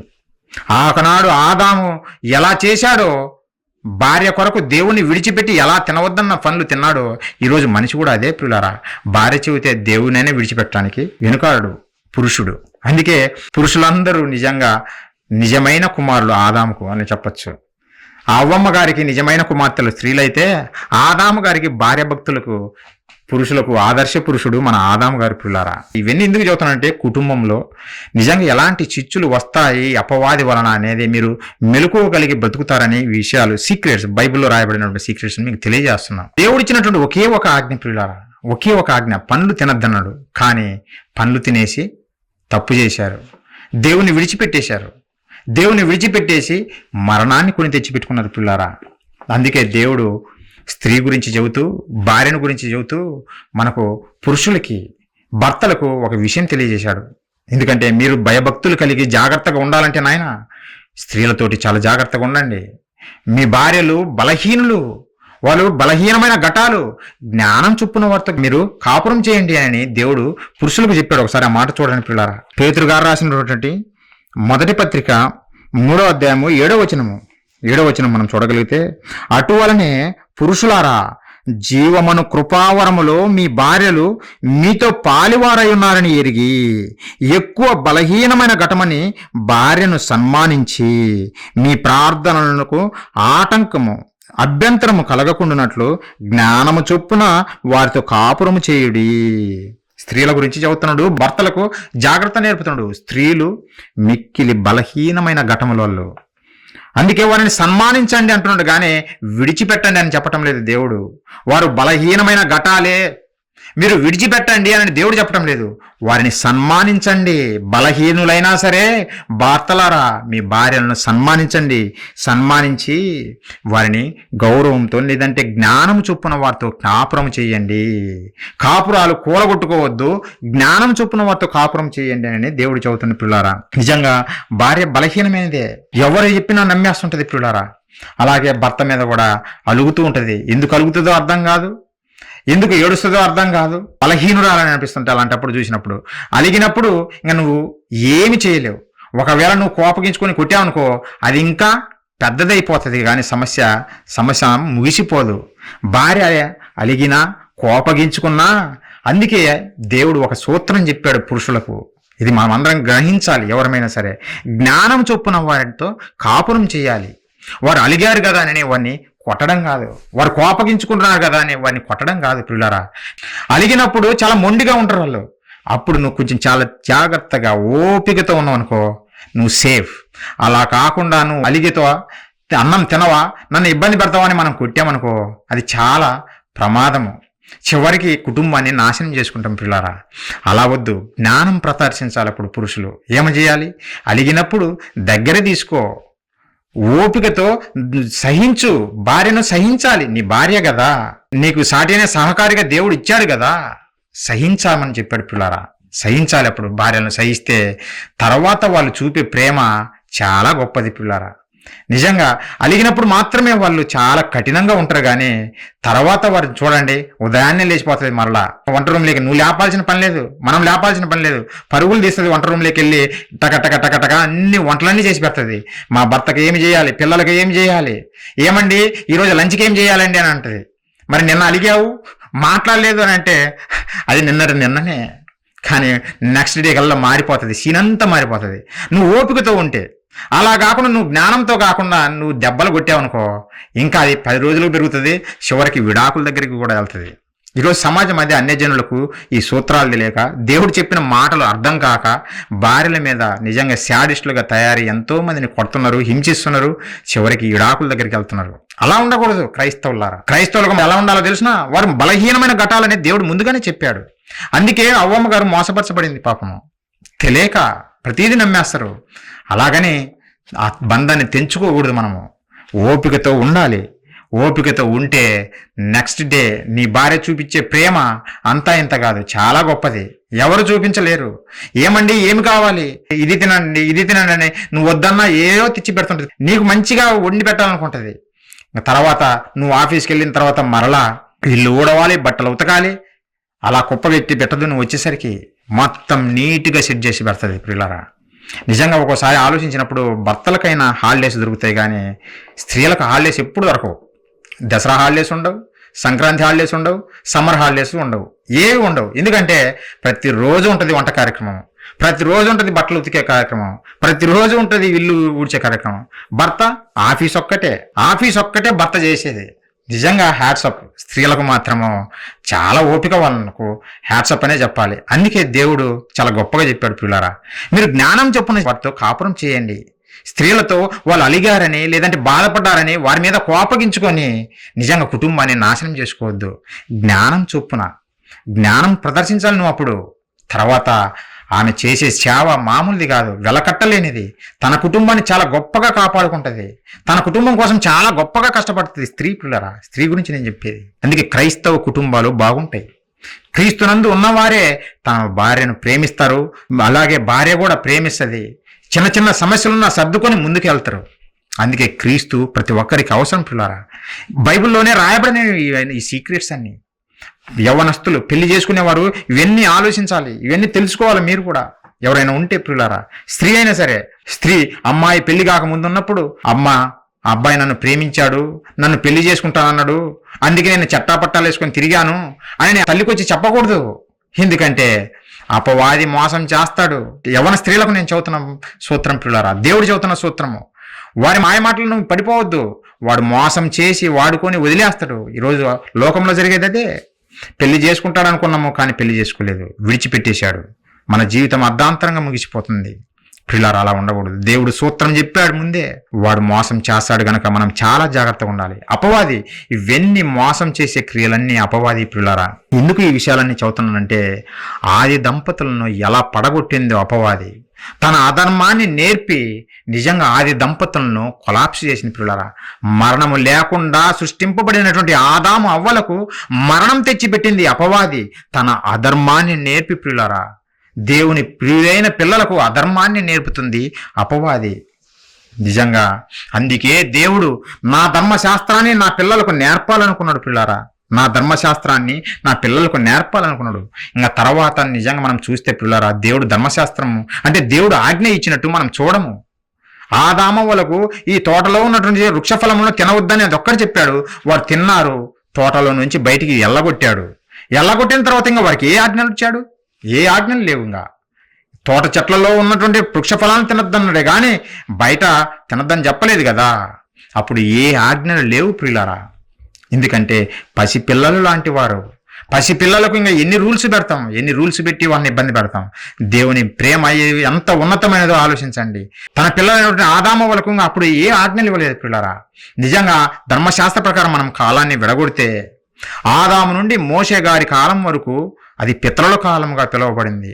మోషే గారి కాలం నుండి యేసుక్రీస్తుల వారు మొదట కన్య మరియమ్మ గర్భంలోకి వచ్చినంత వరకు అది పాత ధర్మశాస్త్రము, పాత నిబంధన కాలము అని చెప్పబడింది.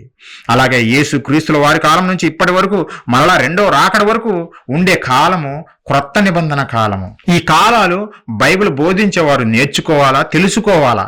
ఇవి చాలా ప్రాముఖ్యత ఉంది. ఆదాము గారి కాలంలో ఒక రూల్స్ ఉంటాయి, అలాగే పాత నిబంధన కాలంలో కొన్ని రూల్స్ ఉంటాయి, కొత్త నిబంధన కాలంలో రూల్స్ వేరు ప్రియులారా. కాలానుకూలంగా రూల్స్ మారాయి.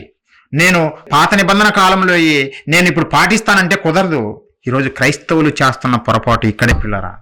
పాత నిబంధన కాలంలో ఇశ్రాయేలు ప్రజలకు దేవుడిచ్చిన ఆజ్ఞలు ఇవి మాకు కూడా వర్తిస్తాయని ఆజ్ఞలు పాటించడం మొదలుపెట్టారు పిల్లరా.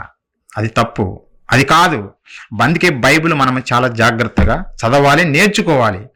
మోషే గారి కాలం వరకు, మోషే గారికే కదా దేవుడు ధర్మశాస్త్రాన్ని ఇచ్చాడు. అప్పటి వరకు పితరుల కాలము, అప్పుడు ఆజ్ఞలు లేవు ప్రియులారా. ఏ ఆజ్ఞలు ఇవ్వలేదు, ఒకే ఒక ఆజ్ఞ ఇచ్చాడు, అది తప్పిపోయారు. తర్వాత ఆజ్ఞలు ఇచ్చినట్టుగా మనం చూడం ప్రియులారా. అయితే ఆజ్ఞలు ఇవ్వకపోయినా దేవుడు పక్షపాతి కాదు. ఎవరైతే నీతి కార్యాలు జరిగిస్తారో వారే నీతిమంతులు. ధర్మశాస్త్రము లేకపోయినా సరే ధర్మశాస్త్ర సంబంధమైన కార్యాలు నువ్వు చేయాలి. అంటే దాని అర్థం ఏంటంటే పిల్లరా, దేవుడు ధర్మం పెట్టాడు కదా, దేవుడు కోరుకున్నట్టుగా బ్రతకాలి. నాకు ధర్మశాస్త్రం లేదు కదా, నా ఇష్టానుసారంగా నేను బ్రతుకుతానా అనకూడదు. ఒకసారి ఆ మాట చూడండి. అప్పుడు వారికి ధర్మశాస్త్రం లేదు కదా, మరి మోషే గారి కాలం వరకు మరి దేవుడు మరి ఎలా తీర్పు తెచ్చాడు వాళ్ళకు అని మీరు అనుకోవచ్చు పిల్లరా. బైబిల్ నేర్చుకునే వారికి ఇది చాలా ఇంపార్టెంట్. ఈ మాట ఒకసారి చూడండి. రోమీయులకు రాసిన పత్రిక 2వ అధ్యాయం మనం చూడగలిగితే 11వ వచనం నుంచి, పిల్లరా 11వ వచనం నుంచి నేను చదువుతున్నా. దేవునికి పక్షపాతము లేదు, ధర్మశాస్త్రము లేక పాపము చేసిన వారందరూ, అంటే పితరుల కాలంలో ధర్మశాస్త్రము లేదు. పితరుల కాలంలో అంటే ఆదాము గారికి ధర్మశాస్త్రం లేదు అప్పుడు. అలాగే నోవహు గారికి ధర్మశాస్త్రం లేదు, హనోకు గారికి ధర్మశాస్త్రం లేదు. ఇది రూపకమైన ధర్మశాస్త్రం అంటే మోషే ధర్మశాస్త్రము అది లేదు. మోషే గారి కాలంలోనే అది వచ్చింది. మరి హనోకు గారికి, నోవాహు గారికి, అబ్రహాము గారికి లేవు, ఈ ధర్మశాస్త్రం లేదు పిల్లరా. అలాంటి వారిని గురించి చెబుతుండ్రు. ధర్మశాస్త్రము లేక పాపము చేసిన వారందరూ ధర్మశాస్త్రము లేకయే నశించెదరు. ధర్మశాస్త్రం ఈనంత మాత్రాన వారు తప్పు చేస్తే వీరు తప్పు చెయ్యలేదని నేను చెప్పను. వారికి తప్పు చేసిన వారే, వారు శిక్షకు అర్హులే అని దేవుడు చెబుతున్నాడు. అలాగే ధర్మశాస్త్రము కలిగిన వారే పాపము చేసిన వారందరూ ధర్మశాస్త్రానుసారముగా తీర్పు నొందుదురు. ధర్మశాస్త్రం కలిగిన వారు ఎవరైనా ఉంటే, అంటే మోషే ధర్మశాస్త్రం ప్రకారం, వారికి తీర్పు ధర్మశాస్త్ర ప్రకారంగానే ఉంటది అని దేవుడు చెబుతుంది పిల్లరా. అంటే దీని అర్థం ఏమిటంటే పిల్లరా, నీకు ధర్మశాస్త్రం లేకపోయినా సరే, నీ దగ్గర విధిరూపకమైన ధర్మశాస్త్రము లేకపోయినా సరే, నువ్వు దేవుడు పెట్టిన ధర్మము, నీతి నియమాలు ఫాలో అవ్వాలా. వ్యభిచరించకూడదు అని ధర్మశాస్త్ర ప్రకారం చెప్పబడింది. అంతకుముందు మరి ధర్మశాస్త్రం లేదు కదా అని నువ్వు అక్రమం చేసేవారిగా, వ్యభిచరించేవారిగా ఉండకూడదు. అది దేవుని సూత్రము. ఎందుకంటే మనల్ని యథార్థవంతులుగానే పుట్టించాడు. యథార్థవంతులుగా పుట్టించినటువంటి దేవుడు యథార్థంగానే బ్రతకాలని కోరుకుంటున్నాడు. మరి వ్యభిచారము, దొంగతనము, నరహత్య ఇవి ఎక్కడి నుంచి వచ్చినాయి? ధర్మ విరోధి నుంచి వచ్చినవి. ధర్మ విరోధి అయినటువంటి అపవాది నుండి వచ్చినవి కనుక అవి మీరు చేయకూడదు. అది ధర్మశాస్త్రం లేకపోయినా నువ్వు చేయకూడదు, ధర్మశాస్త్రం ఉన్నా నువ్వు చేయకూడదు. ధర్మ విరోధ క్రియలు అని దేవుడు చెబుతున్న పిల్లరా. అయితే ఆ పితరుల కాలంలో అంటే ఆదాము నుంచి మోషే గారి కాలం వరకు మరి నీతిగా బతికిన వారు ఎవరైనా ఉన్నారంటే ఉన్నారు పిల్లరా. ఒక హనోకు గారు, అప్పుడు ధర్మశాస్త్రం లేదు. ఒక హేబేలు గారు శ్రేష్టమైన అర్పణ అర్పించాడు, నీతిమంతుడిగా తీర్చబడ్డాడు. హనోకు దేవునితో నడిచాడు, నీతిమంతుడిగా ఎంచబడ్డాడు. నోవాహు దేవుని మాట విన్నాడు, దేవుని నమ్మాడు, నీతిమంతుడిగా తీర్చబడ్డాడు. అబ్రహాము నా స్నేహితుడు అని చెప్పాడు అబ్రహాము గారి గురించి, నీతిమంతుడు, దేవుని నమ్మాడు, నీతిమంతుడిగా తీర్చబడ్డాడు. మరి అప్పుడు వారికి ధర్మశాస్త్రం లేదు కదా. ధర్మశాస్త్రము లేకపోయినా సరే వారు ఎలా బ్రతికారంటే ధర్మశాస్త్రము ఉన్నవారిలాగా బ్రతికారు పిల్లారా.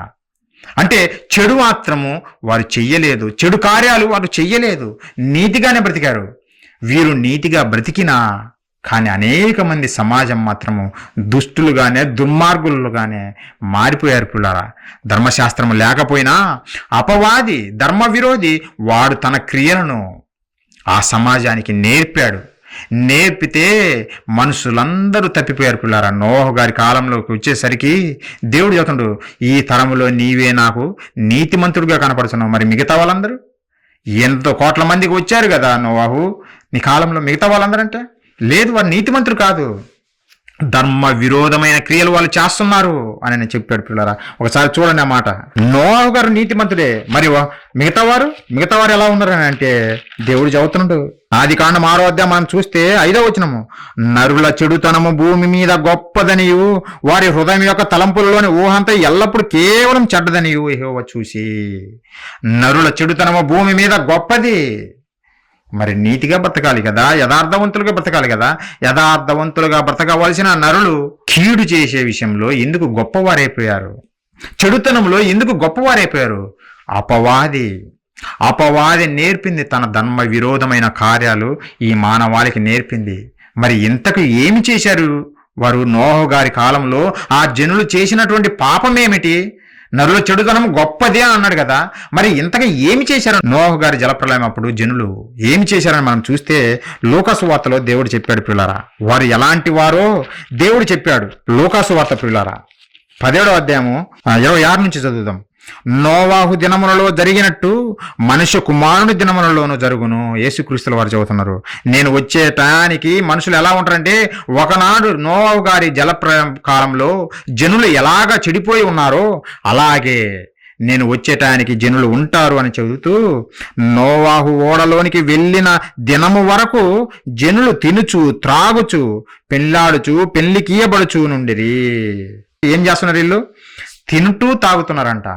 మరి తినడం తాగడం తప్ప దానికే దేవుడు ఇంత పెద్ద నింద మోపాలనా? భూమి మీద నరుల చెడుతనం గొప్పది అని చెప్పాలన్నా దానికి అని మీరు అనుకోవచ్చు ప్రియులారా. నిజంగా ప్రియులారా తప్పే. తినడము త్రాగడం, వీళ్ళు ఎలా తినేవాళ్ళు ఎలా త్రాగేవాళ్ళని చూస్తే ప్రియులారా, బ్రతకడం కోసం తినేవారు కాదు, బ్రతకడం కోసం తినేవారి గురించి దేవుడు చెప్పడం లేదు. ఆ జనులు ఎలా ఉన్నారో తెలుసునా? దేవుడిని పూర్ణ హృదయంతో పూర్ణ ఆత్మతో పూజించాల్సినటువంటి మనుషులు ఎలా వచ్చేసారంటే తినడాన్ని పూర్ణ హృదయంతో నిజంగా పూజించడం మొదలుపెట్టారు. దేవుని స్థానంలోకి తిండి వచ్చింది ప్రియులారా. నీకు దేవుడు కావాలన్నా తిండి కావాలంటే మాకు తిండే కావాలన్నట్టుగా ఆ నోహు గారి జలప్రలయంలో ఉన్నప్పుడు జనులు ఉన్నారు ప్రియులారా. అవునా? అవును. అందుకే దేవుడు వీరాంటి వారి గురించి, తినుచు తాగుచు తిరుగుతున్నటువంటి ఈ జనాంగం గురించి దేవుడు చెప్పిన మాట ఒకసారి చూడండి. ఫిలిప్పీయులకు రాసిన పత్రిక. దేవుడి స్థానంలో తిండి వచ్చేసింది. దేవుని పూజించాల్సింది పోయి తిండిని పూజిస్తున్నారు మనుషులు. మేమెప్పుడు పూజించామండి మీరు అంటారు. ఫిలిప్పీయులకు రాసిన పత్రిక 3వ అధ్యాయము 19వ వచనము. నాశనమే వారి అంతము, వారి కడుపే వారి దేవుడు. నాశనమే వారి అంతము, వారి కడుపే వారి దేవుడు. ఎవరి కడుపు? మన కడుపు. మన కడుపే మనకు దేవుడైపోయాడు. తిండి కొరకు తిండి తిండి తిండి. ఎక్కడ చూసినా ఇదే పిల్లరా, ఎక్కడ చూసినా ఇదే. అంటే దేవుణ్ణి పూజించాల్సింది పోయి మనము మన కడుపునే పూజించుస్తున్నామంట. ఎలా ఎలా అంటే దేవుని కొరకు మనం ఏమి చెయ్యం, కానీ తిండి కోసం మాత్రం అన్నీ చేస్తాం. తిండి కొరకు ప్రతిదీ చేస్తాం. ఈరోజు పొద్దున్న లేస్తాడు మనిషి, ఉదయం లేచిన నుంచి పడుకునేంత వరకు దేనికోసం కష్టపడుతున్నాడు ఆలోచించండి. నేను ఈరోజు ఉదయం బయలుదేరుతున్నాను దేవుని కార్యాలు చేయటానికి కోసం, సువార్త చేయటానికి వెళ్తున్నానని ఎవరైనా చెబుతారా పిల్లరా? దేవుని కొరకు నేను కష్టపడటానికి వెళ్తున్నానని ఎవరైనా చెబుతారా? అది చెప్పం. మనం పొట్ట నింపుకోవాలి. నా పొట్ట నింపుకోవాలి, నా భార్య కడుపు నింపాలి, నా పిల్లల కడుపు నింపాలి, నా తల్లిదండ్రుల కడుపు నింపాలి. కాబట్టి నింపాలంటే నేను బయలుదేరాలి. మా కడుపే మాకు దేవుడు, మా కడుపు నింపుకోవడం కోసం మేము వెళ్ళాలి అని ప్రియులారా రిటైర్ అయ్యేంత వరకు దానికోసమే, కడుపు కోసమే కష్టపడుతుంటాం. ఎవరైనా ప్రియులారా, ఎవరమైనా సరే. దేవుడు గుర్తుకు రానే రాడు. పని లేకపోతే అప్పుడు వస్తాం. పని ఉందనుకో దేవుని పక్కన పెట్టేయడం, వెళ్ళిపోవడం. లేదంటే ఉదయం నుంచి మధ్యాహ్నం వరకు పని ఉందనుకో చర్చి సాయంత్రం పెట్టుకుందాం అని అనుకుంటాం. ఎందుకు? పని మిస్ కాకూడదు. పొట్ట కూటి కోసము కోటి విద్యలు అని అన్నారు. అందుకే పొట్ట కూటి కోసము కోటి విద్యలు. ఒక విద్య కాదు, 2 విద్యలు కాదు. వాడు ఐఏఎస్ అయినా, ఐపీఎస్ అయినా, పిహెచ్డి అయినా, ఇంకా ఎవరైనా సరే ఏ జ్ఞానం నువ్వు ఈ లోకంలో నువ్వు నేర్చినా దేనికోసమయ్యా అంటే పొట్ట కూటి కోసము. మరి ఆ పొట్ట కూటి కోసం ఇవ్వకపోతే నేను ఐఏఎస్ అని నువ్వు జాబ్ చెయ్యడు, ఎవడు చేయడు. నేను పిహెచ్డి నేను రీసెర్చ్ చేస్తానని చెయ్యడు, ఎవడు చేయడు. నువ్వు ఆ డబ్బులు ఇస్తున్నారు కనుకనే, నీ పొట్ట నింపటం కొరకు నీకు డబ్బులు ఇస్తున్నారు కనుకనే, లేదంటే జీతం ఇస్తున్నారు కనుకనే నేను ఐఏఎస్ పిహెచ్డి ఇవన్నీ మనం చెప్పుకుంటున్నాం పిల్లరా. ఇవన్నీ పొట్ట కూటి కోసం వచ్చినటువంటివే. నోవహు గారి కాలంలో జనులు కూడా ఇలాంటి వారే. తినుచు త్రాగుచు అంటే వారు కడిపే వారి దేవుడు గుర్తుకు రాడు. నిజంగా సమస్తాన్ని ధారాళంగా దయచేస్తున్నటువంటి సృష్టికర్త అయిన దేవుడు జ్ఞాపకం రావటం లేదు, కానీ వారి కళ్ళ ముందున్నటువంటి ఫుడ్ జ్ఞాపకం వస్తుంది. తిండి తిండి తిండి. అందుకే కొరియన్స్ ఒక స్లోగన్ పెట్టారు, బెటర్ ఫుడ్ బెటర్ లైఫ్ అంట. అంటే మంచి ఫుడ్ తింటే మంచి జీవితము, నువ్వు మంచిగా ఎక్కువ కాలం బతకచ్చు. అది ఈ నినాదము. అంటే మా దగ్గర మంచి ఫుడ్ దొరుకుతుంది, మీరు కొనండి, మంచిగా జీవించండి అని వాళ్ళ ఉద్దేశం పిల్లారా. అంటే అపవాది మనిషికి ఇదే నేర్పింది. దేవుణ్ణి పక్కన పెట్టేసింది. నువ్వు కడుపులేకి లేదంటే నీ నోటిలోకి ఒక ముద్ద వెళ్ళాలంటే ఎవరు? దేవుడా అపవాదా? దేవుడు కదా. దేవుణ్ణి మరిపించేసి నీ కడుపునే దేవతగా మార్చేసింది అపవాది ప్రియులారా. నేను చాలా రోజులు ఆలోచించా, నోవహు గారి కాలంలో జనులు ఎందుకు దేవుడు ఈ విధమైనటువంటి స్టేట్మెంట్ ఇచ్చాడు? వారి చెడుతనము గొప్పది. ఎందుకనంటే అన్నం పెట్టిన దేవుణ్ణే విడిచిపెట్టారు పిల్లరా. బ్రతుకునిచ్చిన దేవుణ్ణే విడిచిపెట్టింది సమాజము. ఈరోజు కూడా అదే ఉంది. ఆ రోజు వాళ్ళ మీద నిందల మోయడమే కాదు, ఈ రోజు కూడా అదే పరిస్థితి. మనము ఉదయం లేచిన నుంచి పండుకునేంత వరకు చేసేది ఎవరి క్రియలు అని ఆలోచిస్తే మన పొట్ట కూర్చు కోసమే ప్రియులారా. మీరు కూడా ఆలోచించండి. అందుకే కొద్దిగా కార్యాలు, దేవుని కార్యాలను చేయండి. క్రైస్ట్ చర్చ్ ఖమ్మం ద్వారా జరిగిస్తున్నాం కార్యాలు. పాల్గొనండి. పాల్గొని మీకు బ్రతుకునిచ్చిన దేవుడు, మీ కడుపు నింపే దేవుడు, ఆయన కొరకు ఆలోచించండి. ఎప్పుడు తిండి తిండి తిండేనా? ఉంటారా ఇలాంటి అంటే? ఉంటాం ప్రియులారా. ప్రతి ఒక్కరం తిండికే కష్టపడతాము. ఒకరోజు ధనవంతుడు, ఒకసారి ఆ మాట కూడా చూద్దాం. చూడండి లోకా సువార్త, వాడు ఏమంటున్నాడో చూడండి. బ్రతుకునిచ్చిన దేవుని జ్ఞాపకం చేసుకోవటం లేదు, నీ కడుపు నింపే దేవుని జ్ఞాపకం చేసుకోవటం లేదు. వాడేమంటున్నాడు? లోకా సువార్త 12వ అధ్యాయం ప్రియులారా. ఒకరి గురించి ఇద్దరి గురించి దేవుడు రాయించాడు. మిగతా వారు కూడా మంచివారని కాదు దాని ఉద్దేశం. మన క్రియలే మనకు సాక్ష్యం చెబుతాయి మన మీద, మనం ఎలాంటి వారమే అనే సంగతి ప్రియులారా. 12వ అధ్యాయం లోకా సువార్త 16వ వచనం నుంచి నేను చదువుతున్నా. మరియు ఆయన వారితో ఈ ఉపమానం చెప్పెను. క్రీస్తులు వారు చెప్పారు ఏమనంటే, ఒక ధనవంతుడు భూమి సమృద్ధిగా పండెను. అప్పుడు అతడు, నా పంట సమకూర్చుకొనుటకు నాకు స్థలము చాలదు కనుక నేనేమి చేతునని తనలో తాను ఆలోచించుకొని, నేను ఇలాగు చేతును, నా కొట్లు విప్పి వాటికంటే గొప్ప వాటిని కట్టించి అందులో నా ధాన్యమంతటిని, నా ఆస్తిని సమకూర్చుకొని, నా ప్రాణముతో ప్రాణమా, అనేక సంవత్సరములకు విస్తారమైన ఆస్తి సమకూర్చబడి ఉన్నది, సుఖించుము, తినుము, త్రాగుము, సంతోషించుమని చెప్పుకుందని అనుకున్నాను. ఇక్కడ ఎక్కడైనా దేవుడు కనపడుతున్నాడా? ఆలోచించండి పిల్లరా. నీకు విస్తారంగా పంట పండితే, దేవా నీకు వందనాలు, నీకు కృతజ్ఞతలు అని చెప్పాల్సినటువంటి వీడు ఏం చెబుతున్నాడంటే, సుఖించుము, తాగుము, తినుము, ఎంజాయ్ చేయము. ఇదే పిల్లరా. ఈరోజు మనిషి అయినా కూడా బాగా కష్టపడాలండి. మంచిగా ఇల్లు కట్టుకోవాలి, మంచి భోజనం చేయాలి, పిల్లలతో హ్యాపీగా గడపాలి, అది చాలు ఈ జీవితానికి అనే విధంగా నీ సమాజం అంతా ఉంది పిల్లరా. క్రైస్తవుడిగా అలాంటి మాయలో మీరు పడిపోవద్దు. అలాంటి మాయలో పడిపోవద్దు. అందుకే వెంటనే దేవుడు కౌంటర్ ఇస్తున్నాడు వాడికి. నువ్వు తినుము, తాగుము, సుఖించుము అని ఎర్రవీగుతున్నవే. ఒరే బుద్ధిహీనుడా, ఒరే వెర్రివాడా, ఈ క్షణమే, ఈ రాత్రి నీ ప్రాణం అడుగుతున్నారు. నువ్వు సంపాదించినదంతా ఇంకా ఎవరు తినాలి? నువ్వు తింటావా? నువ్వు తినగలవా? తినలేవు కదా అని దేవుడు కౌంటర్ వేశాడు పిల్లారా. క్రైస్తవుడు ఈ మెలకువలు నేర్చుకోవాలి. ఈ మెలకువలు నేర్పటానికి నీ దగ్గరికి వచ్చాం పిల్లారా. ఈ మెలకువలు నేర్పాలి. లేదంటే మనం కూడా జాబు జాబు జాబు, పని పని పని, జీవితాంతం రిటైర్ అయ్యేంత వరకు గవర్నమెంట్ వరకు నువ్వు మాకు పనికి రావురా, ఇంకా నువ్వు మాకు పనికి రావు, ఎందుకు పనికి రావు కాబట్టి నీకు రిటైర్మెంట్, వెళ్ళిపో అని చెప్పేంత వరకు మనం కదలం అక్కడి నుంచి. దేవుని పని అప్పుడు దాకా గుర్తుకురాదు. అప్పుడు బయలుదేరతాం. వృద్ధాప్యంలో కళ్ళు కనపడవు, నడవాలంటే మోకాల నొప్పులు, మాట్లాడాలంటే నోరు పీసురు గొంతులాగా వస్తుంటుంది. ఎవడు వింటాడు? నువ్వు ఎక్కడికి వెళ్తావు? ఎవరికి చెబుతావు? చెప్పలేం ప్రియులారా. అందుకే యవ్వన కాలమందు దేవుని కాడి మోయాలి. ఇప్పుడే బలంగా ఉండేది. బలంగా ఉన్నప్పుడే దేవుడు అప్పగించిన పనిని మనం చేయాలి. దేవుని ధర్మశాస్త్రాన్ని మనుషులకు బోధించాలి.